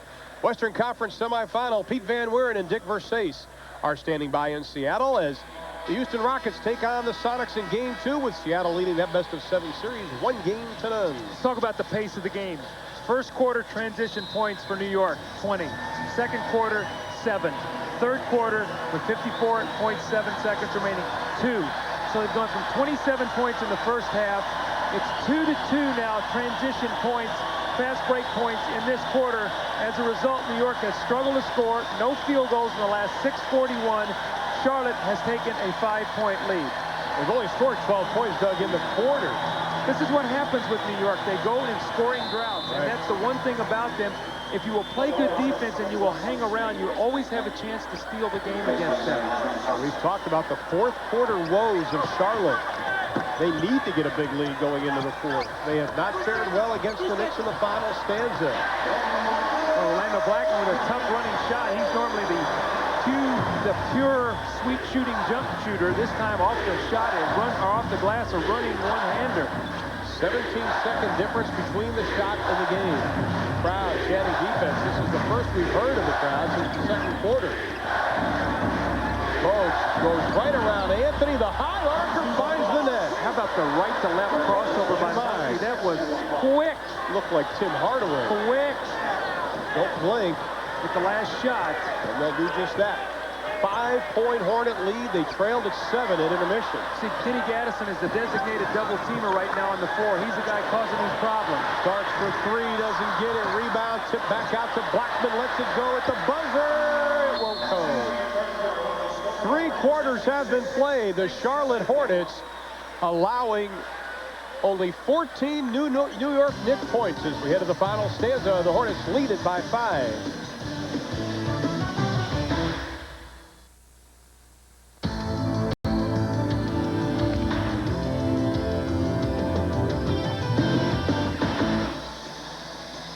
Minutes to play in New York City's Madison Square Garden as the New York Knicks only 14 third-quarter points, 7 of those by Charles Oakley. Ewing only 1 point. Now here's fourth quarter head-to-head. All right, this is against each other this year.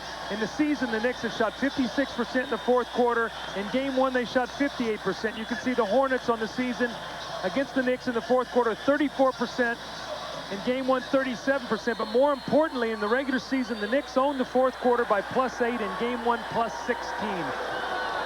Well, Doug, you talked about Alonzo Mourning buying some time. He remains on the bench to start the fourth quarter, as does Larry Johnson. It is Wingate, Curry, Gaddison, Sidney Green, and Muggsy Bogues. Bill Curry shot off the mark. Knicks counter with Anthony, Ewing, Blackman, Starks, and Mason.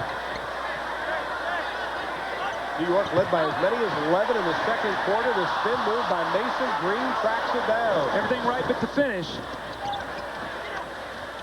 Green to Curry. They leave Green open. He takes the shot. He can't get it to go, but a bunch of teal jerseys around the rock. Ron, let me give you a statistic here that Paul Evans, our stat guy, gave us.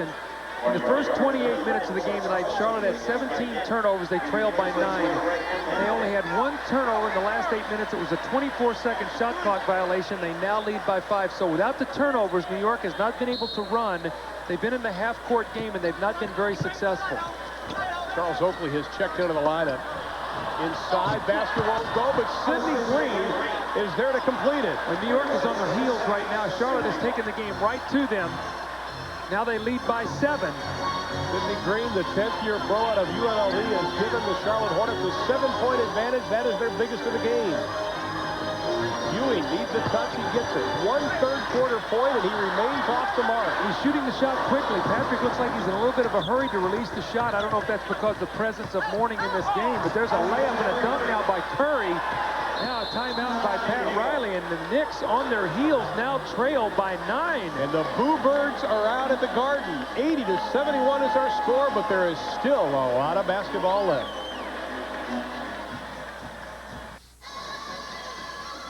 Tonight's touch point in the paint is the battle of the centers, and right now Alonzo Mourning, with Patrick Ewing scoring only 1 point in the second half, leads it in scoring and rebounds.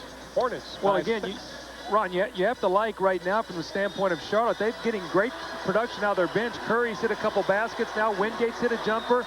Muggsy Bogues is playing well. Sidney Green. So they're buying rest right now for their starters. I would have to think they should be able to come back fresh.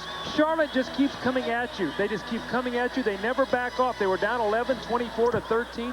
They just keep coming, and they're relentless. And New York now is on their heels. Gaddison is the one double teaming and disrupting their offense. Alonzo Mourning is back, is hurting him. He got some treatment, as we saw in the replay there during the timeout, and he remains on the bench. Mason off the glass. That bank is closed. Well, you can just see every shot is contested, and New York very hesitant in the half court. They have not gotten good looks. And here's going to be a layup by Kenny Gaddison. So his foul. Boy, Mason is upset. He's going to get a technical foul right there. It is by Tommy Nunez right there. See, this is where New York operates on the edge. We've seen it in game 1. The Pacers, Oakley was ejected with an elbow. It was a second technical. We saw in game 3, Starks was ejected for the headbutt, and now Anthony Mason. These are the 3 emotional guys that operate on the edge, and you have to keep a grasp in the playoffs. You cannot allow yourself to start playing emotionally to where you step over the edge and you forget about playing the opponent. And a lot of people don't feel that that would be their downfall if they said, if they did get to the finals against Phoenix, that you've got to keep your head on your shoulders during a playoff game. Gaddison will go to the line after Curry gets the free throw. I want to tell you, Charlotte's showing me something in this game. They look like they were totally out of sync. They were running up and down the floor. They were ragged, but you know what? They didn't change. They just kept playing and playing, and we've talked about the bench in game one, where New York outscored them 39-23. Excellent production for Gaddison, Sidney Green, Curry, Wingate. Bennett came in, had some baskets for them. They're extending their lead right now with their starters on the bench. The only one out there right now is Muggsy Bogues. Well, we understand that Alonzo Mourning has back spasms. He will play in the game, however. Now, this is that second unit that did so well in game one between these two teams. They're disrupting the rhythm of the offense. You see right now, New York trying to get the ball in the post. A blocked shot that time, Oakley with a follow. Ball tipped around. Blackman has it again with a fresh 24. Oakley on the reverse. That's a takedown. That's a two-shot foul on the ball. I'd be real surprised if they don't give him a flagrant on that one. Boy, very fortunate. Normally when you grab a guy around the head or the shoulders like this, they call it a takedown. Now watch Sidney Green. Watch his hands. And he comes down and he just wraps and he pulls Oakley down and then he tries to grab him. I'm a little surprised that in a game against a New York team, a volatile team, that's not a flagrant. New York yet to score in this quarter. We played better than 2 minutes and 17 seconds. Oakley, 7 of the 14 points for New York in the third. Ron, they didn't have a field goal the last 6:41, so they have gone, what, 6:41 and 2:17 in this quarter. What is that, 11:28 or so? Oh, I guess Blackman did, or excuse me, Rolando Blackman hit the driving bank shot. That's the only field goal they have in about 11 and a half minutes. That is amazing. Oakley on the bench. Alonzo Mourning is on the far side. He continues to stretch. Larry Johnson is okay. He is expected back. And there is a man, Kendall Gill, sort of the forgotten man in the lineup. And considering he didn't even score in the third quarter, and Charlotte takes the lead. But Larry Johnson is expected to play again, as will Alonzo Mourning. But you can see Zoe, we're watching him, Doug, and every now and then he sort of straightens up and tries to stretch the back. And there he gets up off the bench. Well, Ron, can you imagine what it's going to be like in Charlotte if we go down there for game 3 and this series is 1-1? Tell you what, those so fans, loud. They were so noisy in that Boston series after they had tied it up at 1-1. On the plane on the way home, I felt like I just got done with a ZZ Top concert. Whistle, and that is interesting. Sidney Green tried to call a timeout, but as he was calling it, Charles Oakley bumped up against him with the belly, and Oakley picks up foul number 4. Boy, you talk about a break, Doug. Yeah, that was a big-time break. And Pat Riley was upset. He said, the guy called timeout. How can that be a foul? How about Sidney Green? 10 rebounds. He's played very solidly, not scoring any points, but he's doing what you want him to do. Take up space inside and rebound. He's doing a good job against Patrick Ewing, letting Mourning rest. Wingate with 6 on the shot clock inside. Gaddison, the fall away, doesn't get it. Well, New York's going to make a run right now. They've got to do it. There's 9 minutes to go. They have to do it right now. An 11-point Charlotte lead. Mourning up off the bench for the Hornets. A whistle and a foul, and that will be on Newman. And Oakley begins to talk a little trash with Johnny Newman, or with David Wingate. So Wingate picks up the foul. That is number 1 on him. Mourning back in. Along with Larry Johnson, Gaddison and Green sit down. Now we'll see the freshness. We see Hubert Davis in the game. He's in there to make some shots, maybe to give this team a little bit of a jump start. Hubert Davis has played in only 1 playoff game so far out of the 5. Blocked by a lot for Joe Mourning. To Wingate to the hole. Man, oh man. My goodness, this is a 13-point Charlotte advantage after trailing by 7 at halftime. This crowd is stunned. This crowd is stunned. There's a turnover now. Who gets it? Muggsy, and he tries to throw it off Hubert Davis, who's out of bounds. And he did. And he did. Bogues.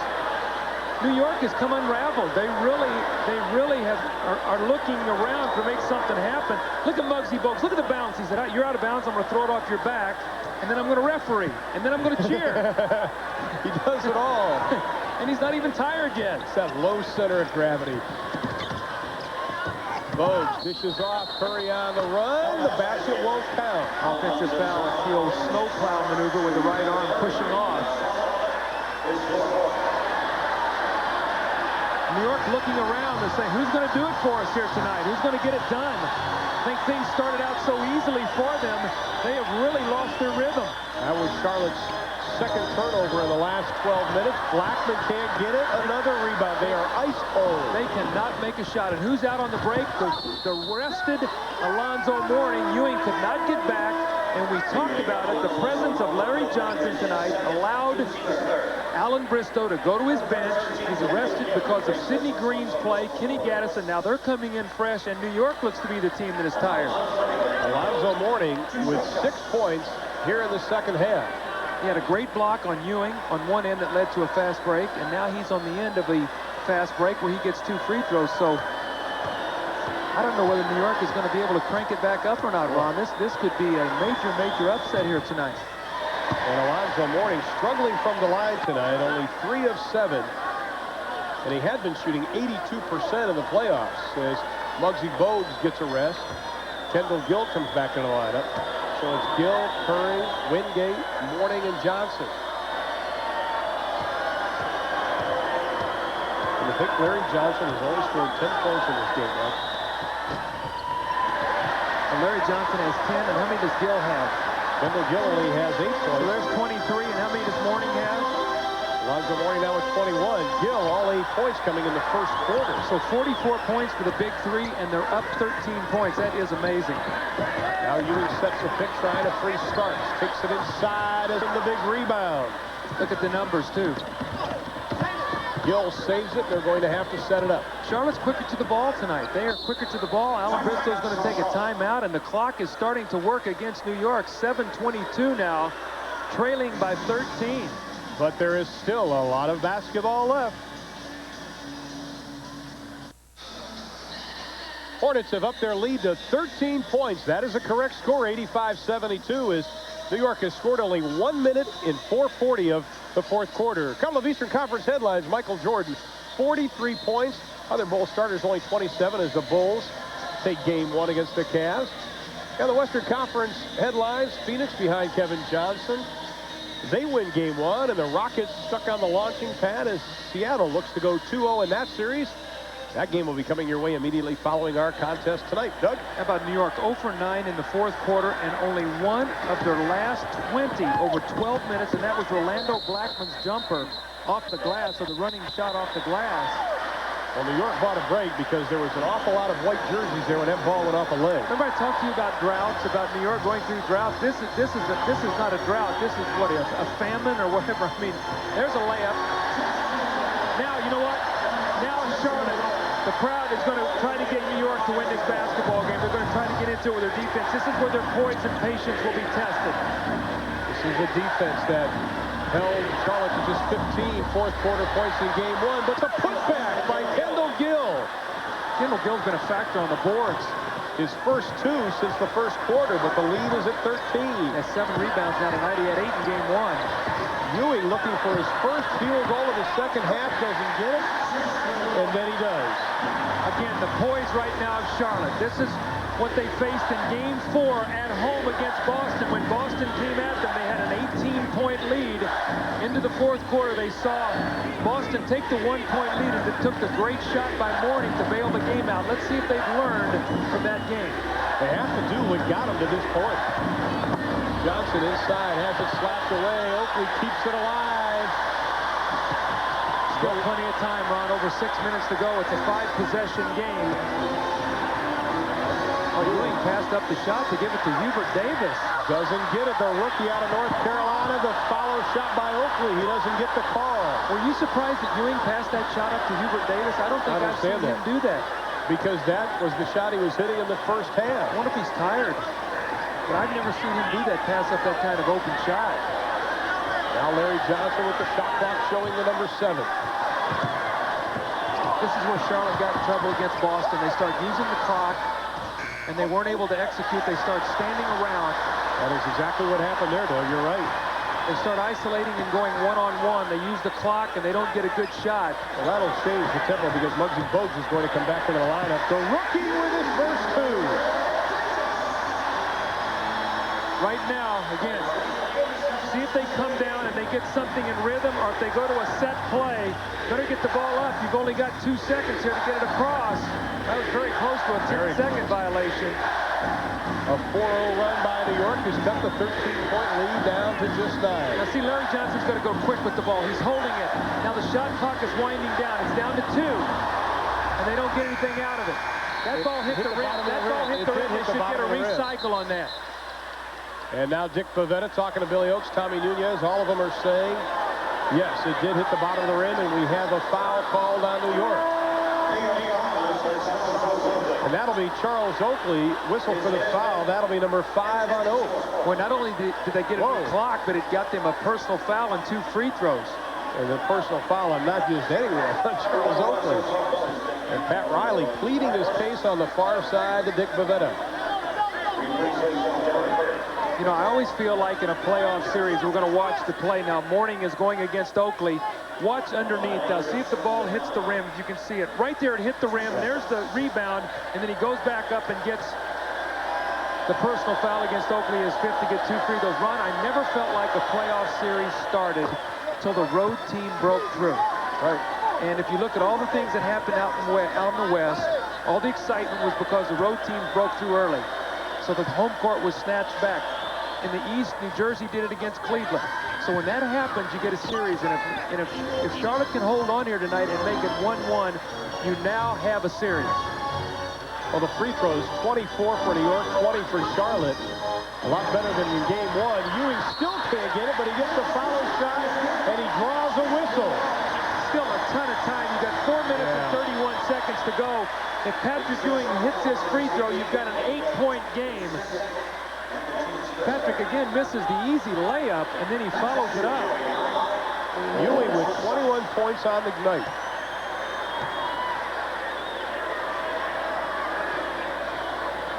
And the lead is 8. See, I think that Charlotte needs to come down and get good ball movement, good player movement. They're getting a little stagnant right now. They're going to set plays. If that's the case and Larry Johnson gets the ball, he's got to go quickly with it. I'm also surprised Wingate's still in and Johnny Newman hasn't come back into the lineup. There's that quick move you talked about. Johnson can't get the reverse. Mourning had it, lost it, and Kendall Gill knocked John Starks into the fans, and that is Kendall Gill's 3rd personal foul. That's 14 fouls on the Hornets, 4 now on the Knicks, so both teams will be in the penalty from here on in. Del Curry coming into the game now for Kendall Gill, so they're staying with Wingate for defense. The one thing you lose, though, is open shooting. You do not have the shooting, you do have the defense. Bogues pressuring the ball once again.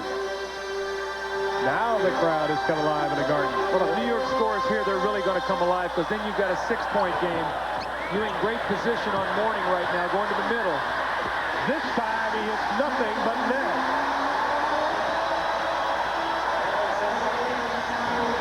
The wake-up call has come for New York. The pressure is on the young team now again. Poise, patience. Poise and patience. You got to get a good shot. See, Wingate is not a shooter. You can play him softly. Shot clock at 4. The good fake by Larry Johnson. My goodness. See, the thing I don't understand is why Ewing goes to that pump fake. If anything, you want Larry Johnson shooting the outside shot. Right. Charles Barkley made that same move last night at a critical stage against San Antonio. Had a big 3-point play when he got David Robinson off his feet. Make the guy make the outside jump shot. Even though Larry Johnson's shooting better than 60%, you'll take your chances. That was a big play right there. Gives him an 8-point lead. Now the clock winding down to almost the 3-minute mark. Ewing spins to the right, and the hook goes down. I guess Patrick wasn't tired. I guess he was being selfish when he gave that ball up to Hubert Davis. He's made 3 nice plays now inside. Saving his energy. Lead down to 6. Trying to get the ball into the hands of Muggsy Bogues, and they do. He pulls up with 15. Push it. You got to push the ball up the floor right now. Don't let Charlotte get back. Patrick Ewing, the last 7 points for the Knicks, and Pat Riley wants to talk about it. Listen to the crowd at the Garden.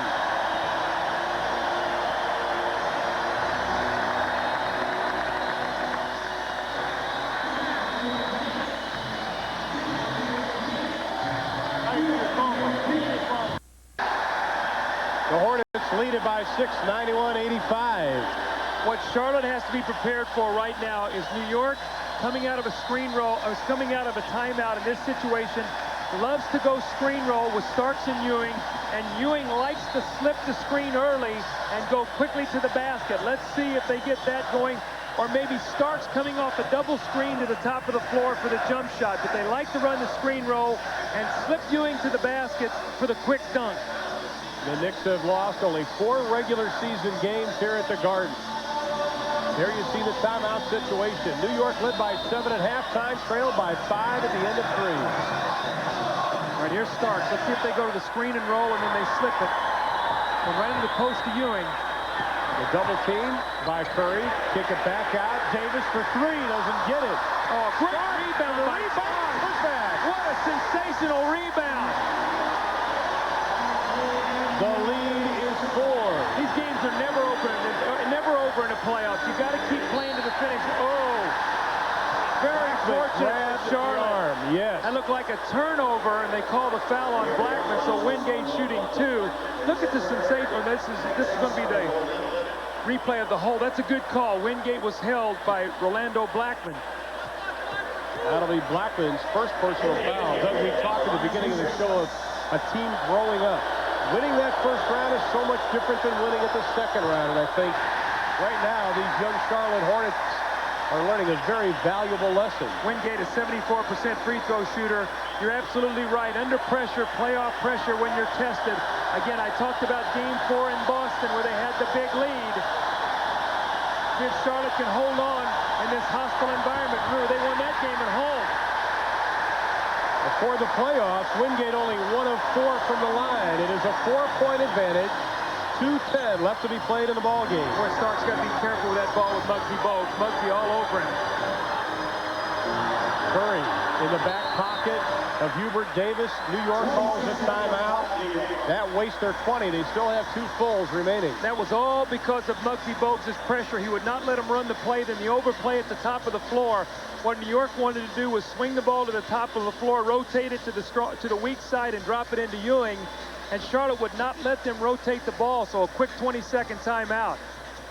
Boy, excuse me, Ron, but a lot of confidence shown in Hubert Davis right now at this stage of the game. We know that Doc Rivers has been struggling with a bad back, and Greg Anthony did not play well, but they're going with Blackman, Davis, and Starks, and Davis has only played in 1 playoff game. He only played in 50 regular season games.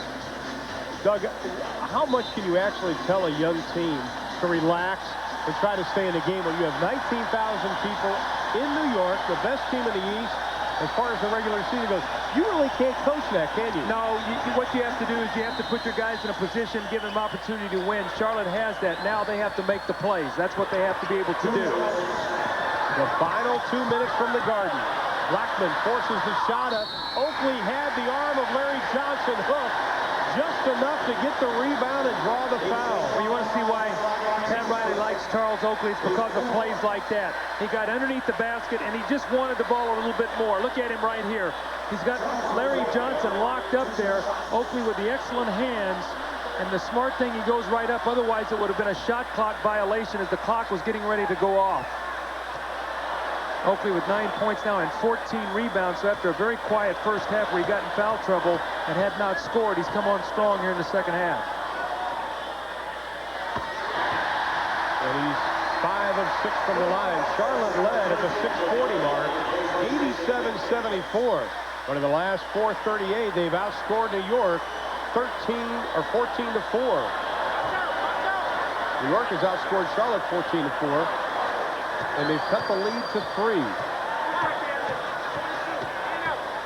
When you play great defense, you always have a chance to win games. This is the free throw. And if New York is able to win this game, it will be because of their defense down the stretch. You know, Mourning has not touched the ball in a while. They've been going to Larry Johnson as their creator. Going right back in the post again. Let's see if Mourning gets an offensive rebound if Ewing goes over to give help. Keep your eye on Mourning. Mourning's way outside. Johnson works his way in for 2. That was a muscle job right there. Just he lowered the shoulder and bumped back Oakley. That gives them a 5-point lead. Minute 28 to go. This is a vital possession right now for New York. Johnson just working his way in. Inside, Davis. How about Hubert Davis going with a left hand. Again, remember Alan Briscoe told us, and we talked about it in the opening, that if they were going to win tonight, Larry Johnson would be the guy they would go to in the fourth quarter. They're going to continue to go to him. It's the same play. Curry coming off the screen. They're going to try to dump the ball right into the post. Looking inside to Larry Johnson again. Oakley hikes up the pants for the guard. Johnson loses it. Oh, loose ball. And He didn't get it off. He didn't get it off this time. Oh, what? That was by like a split second, Ron, that ball does not go in. Does not count, and a timeout by New York. New York wants a timeout, and when we come back, we'll take a look at the shot by Kendall Gill that didn't make it before the shot clock went off. We'll be back.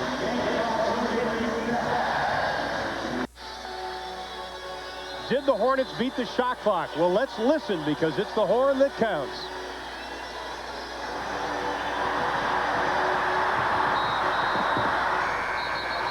Ball was still in his hands. That was so close. Had that shot gone, it would have been a 5-point lead for Charlotte with 56 seconds. As it is, New York, all they have to think about is, look, if we get the ball twice and Charlotte gets it once, we score both times, we stop them, we win the game. So the whole philosophy and the whole strategy changes by that shot not counting. Well, in the last 5:45, Doug, Larry Johnson has been the only Charlotte Hornet to score as New York went on a 16-6 run in that span. New York only with one timeout left in the game. Charlotte with 2 fulls, no 20s. Blackman looks inside. Ewing the big step.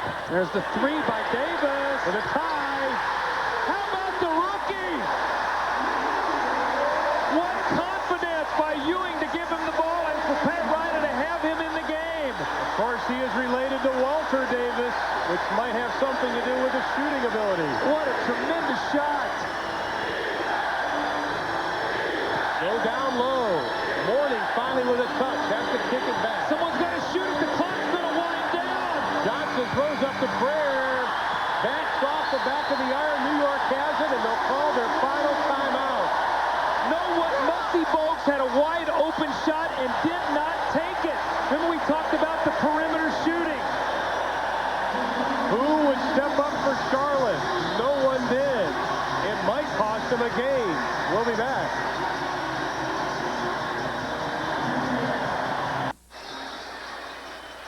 Charlotte had the opportunity to up the lead, Doug, and they didn't take advantage of an open shot. All right, if we hold it right there, look at that. There's 3 guys on Mourning, so someone's open, and it's going to be Muggsy Bogues. He has the shot there. He doesn't take it. His reluctance, he fires the ball over to Larry Johnson. Now he holds it. The clock winds down, and you have to launch a 3 to beat the clock. Now, New York has the ball, 16.7 seconds to go, and an opportunity to win the game. And Hubert Davis, who is 2 of 5 in his only other postseason appearance, is 3 of 5 tonight, including the 3 that tied it. Now, the one thing, if you're in New York, you want the last shot, and you do not want to commit a foul over the back. Starks backing in on Bogues. Blackman picks. Davis pops out front. Starks for the win. Doesn't get it. Blackman, and we're into overtime. Charlotte beat New York in overtime on December 10th. For one of the 4 Knick losses in the Garden, and the 2 are going to an extra 5 minutes once again. Stay with us.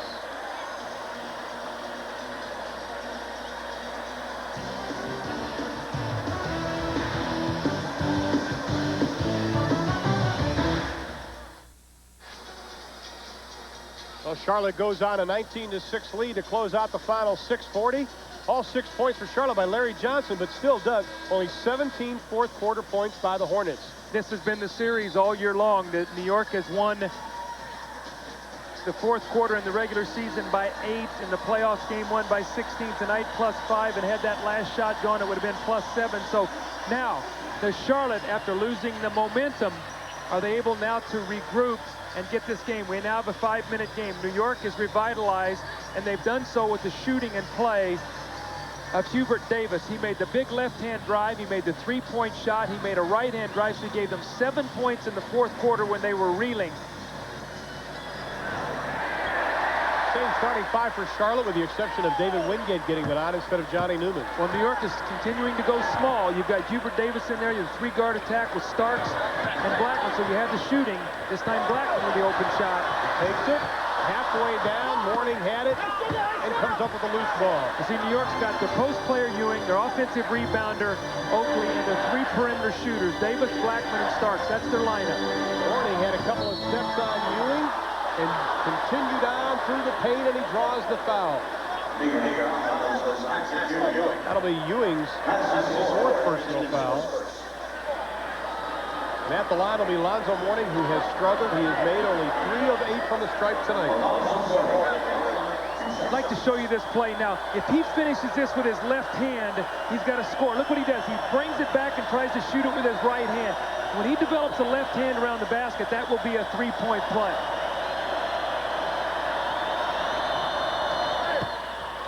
Lonzo Mourning, who won the game against Boston, steps up, hits the first. Normally a very good free throw shooter. The team that makes some perimeter jump shots in the overtime will win. Because what's going to happen, you're going to be double teaming in the post. You're going to see Johnson's post play taken away in Mourning's. On the New York end, they're going to go at Patrick Ewing. So he's going to pump the ball outside, and Starks, Blackman, Hubert Davis, somebody's going to have to make some jump shots, or you're going to look at Oakley on the offensive boards when they go run and double team. So look for those things to happen here in the last 5 minutes. Mourning has to make his foul shots, too.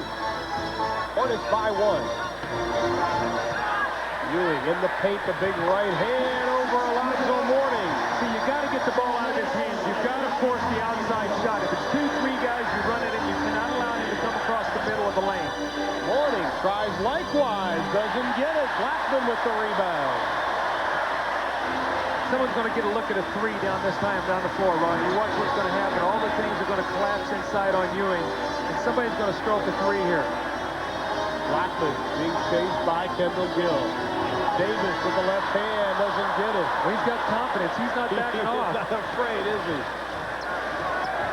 Mourning, the last one over the timeline, and he appears to be a little winded. Gill has it slapped out of his hand. Shot clock at 10. Johnson, as the shot clock hits 6, lets it fly. Bad shot from way deep in the corner. Well, other than Kendall Gill right now, Charlotte does not have a perimeter shooter on the floor. Wingate's out there for defense. You have Muggsy Bogues for defense and his leadership. Alan Bristow recognizes that, and he's coming in with Del Curry. He's got to make an outside shot. Again, someone's going to get a good perimeter look here because of the double team on Ewing. Mourning to Davis inside. Has to kick it back. There it is, right there. Ewing with the rebound and the putback. See, you got to shoot the jumper, though, Ron. The jump shot led to the offensive rebound. He had a wide open look at it. He just missed it. And the Knicks lead it by 3.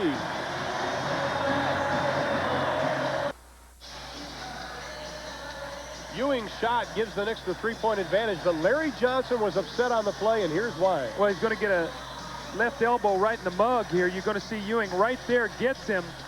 Larry Johnson wanted a loose ball foul on Ewing. It was not called, and Ewing with the stick back. Patrick Ewing now with 29 points, and he's given the New York Knicks a 3-point lead. Still 2 minutes and 50 seconds. We have an eternity here. The thing for Charlotte is, though, they've got to get some movement. They've become stagnant in their offense, and everything they're taking is against the shot clock. They're not getting anything clean quickly early in their offense. Just a reminder, coming up next, the Houston Rockets and the Seattle Sonics.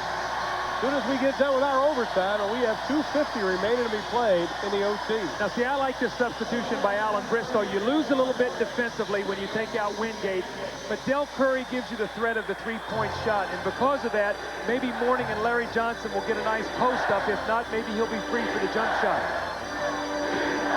Crowd chanting defense. Bogues out on front. Hubert Davis guarding him. Johnson being met by Oakley. The spin move inside. LJ can't get it to go. Mourning can't come up with the rebound. And the Knicks have it, leading by 3. Well, they got a good look at it. Larry Johnson just missed it. There's a slip of the screen roll, and it was a bad pass. Bogues into Gill. Doesn't didn't get the basket, but he does draw the foul.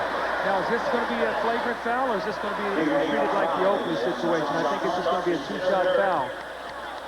A lot of times, a guy's reputation precedes himself, and that's what happens normally with Starks. You see the loose ball, the nice bounce pass from Larry Johnson. Here's Starks taking the foul.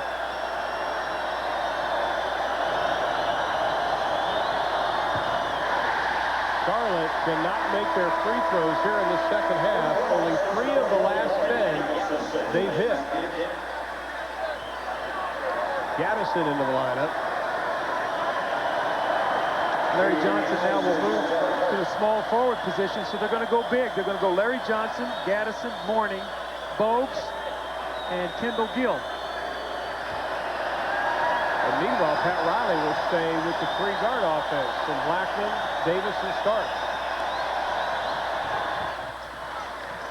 It is a 2-point advantage for New York. 97-95, 2:12 left to be played in the overtime. Right into the hands of Muggsy Bogues to Gaddison. Hangs up in the air, and he can't get it to go. Boy, they dodged the bullet that time. Blackman with a careless pass. You can see Orlando Blackman not comfortable handling the basketball at all. John Starks actually playing the point guard position. Anthony's out of the ball game, as is Doc Rivers with the bad back. Backs down Bogues. Shot clock at 3. There's that 3 I was talking about. Doesn't get it, but that's what's going to be there because the post play is going to be doubled. Gaddison tosses Oakley into the photographers. No basket. Whistle and a foul on the drive. That'll be 4 fouls on John Starks. Isn't it amazing how that perimeter shot gets tougher and tougher to make the more pressure there is? You get guys a little tired. That rim gets smaller and smaller. I've said it. Billy Burke, the assistant coach of the Lakers, said, he goes, that 3-point line goes out 3 more inches and that basket gets smaller. It starts looking like a postage stamp. Not the wash tub. Gaddison out, Curry back in the lineup. They're going to go offensive, defensive substitution, what they're doing right now. They have the basketball. Curry's in. Down low to Mourning. Ewing on him. The double team by Blackman. Curry has a good look at it, and he drains it, and we are tied. Kendall Gill finally pulled up and took the jump shot instead of trying to take it all the way to the basket. St. Curry, Kendall Gill had a good look at the basket. Starks takes it all the way. It won't go, but we have a foul. This guy is fearless. John Starks is fearless. He will take the ball to the basket, risk body, limb, and life. Look at Ewing now. Ewing bumps Mourning just enough to where he pushes him. I think he tripped over his foot and took him right into Starks, and Mourning was trying to point to Ewing.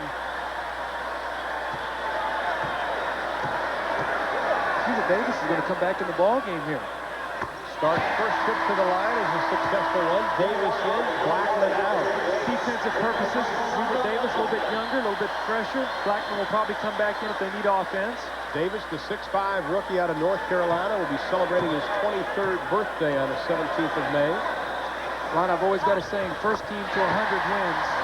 Happens so often in the NBA. The Knicks now have 99, the Hornets 97. And we have 1:10 left to play. Bogues to Gill, looks inside for Dutson. Race pass inside, Del Curry to Alonzo Mourning. Terrific execution and a wraparound no-look pass. If you look at John Starks, he has to turn his back and sort of crab dribble up against Muggsy Bogues, who's just pressing him. And they get to their offense at 13 on the shot clock. Ewing wants it on the left block. Hubert Davis, are they going to free him up for the shot once again? He's going to be the one that's going to have to take it.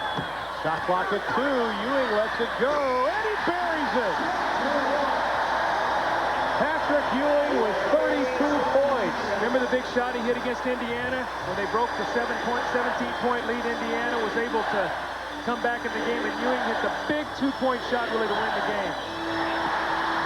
Charlotte keeps it alive. Shot clock at 7. There's the 3. He forces the 3 short. Mourning tried to grab it and didn't. But Del Curry forced that shot up, Doug. He really didn't have a handle on it. Now Dick Bavetta and Tommy Nunez run over to the scorer's table. They want to reset the game clock to 14 plus. Doug, talk about, what about Curry's shot? I mean, I did not see the shot clock. It was at 6, well then it was too quick. We've got a timeout. 14.1 left. The Knicks have the basketball in the lead.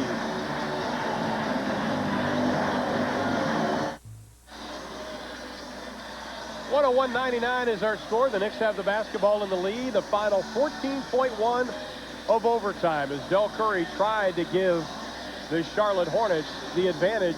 Could not get the three to go down. Let's talk about Alonzo Mourning and Patrick Ewing. We talked about Mourning wearing down in game 1 as the time went along. Let's look at this first half. He had 15 points.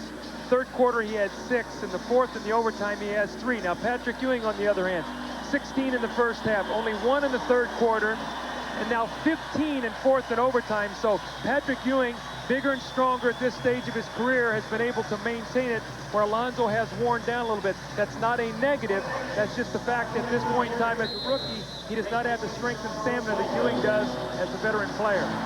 Right in front of us, Mason triggers the inbounds pass. We have a whistle and a foul on Muggsy Bogues. That'll be number 4 on Muggsy.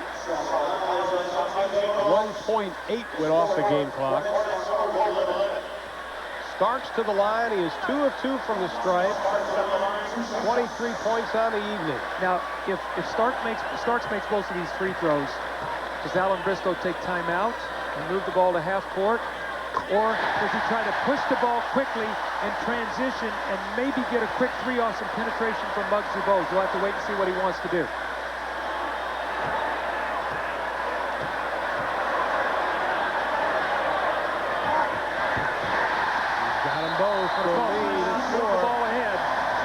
Charlotte calls a timeout, but they have their work cut out for them with 12.3 left to play in the game. They trail it by 4.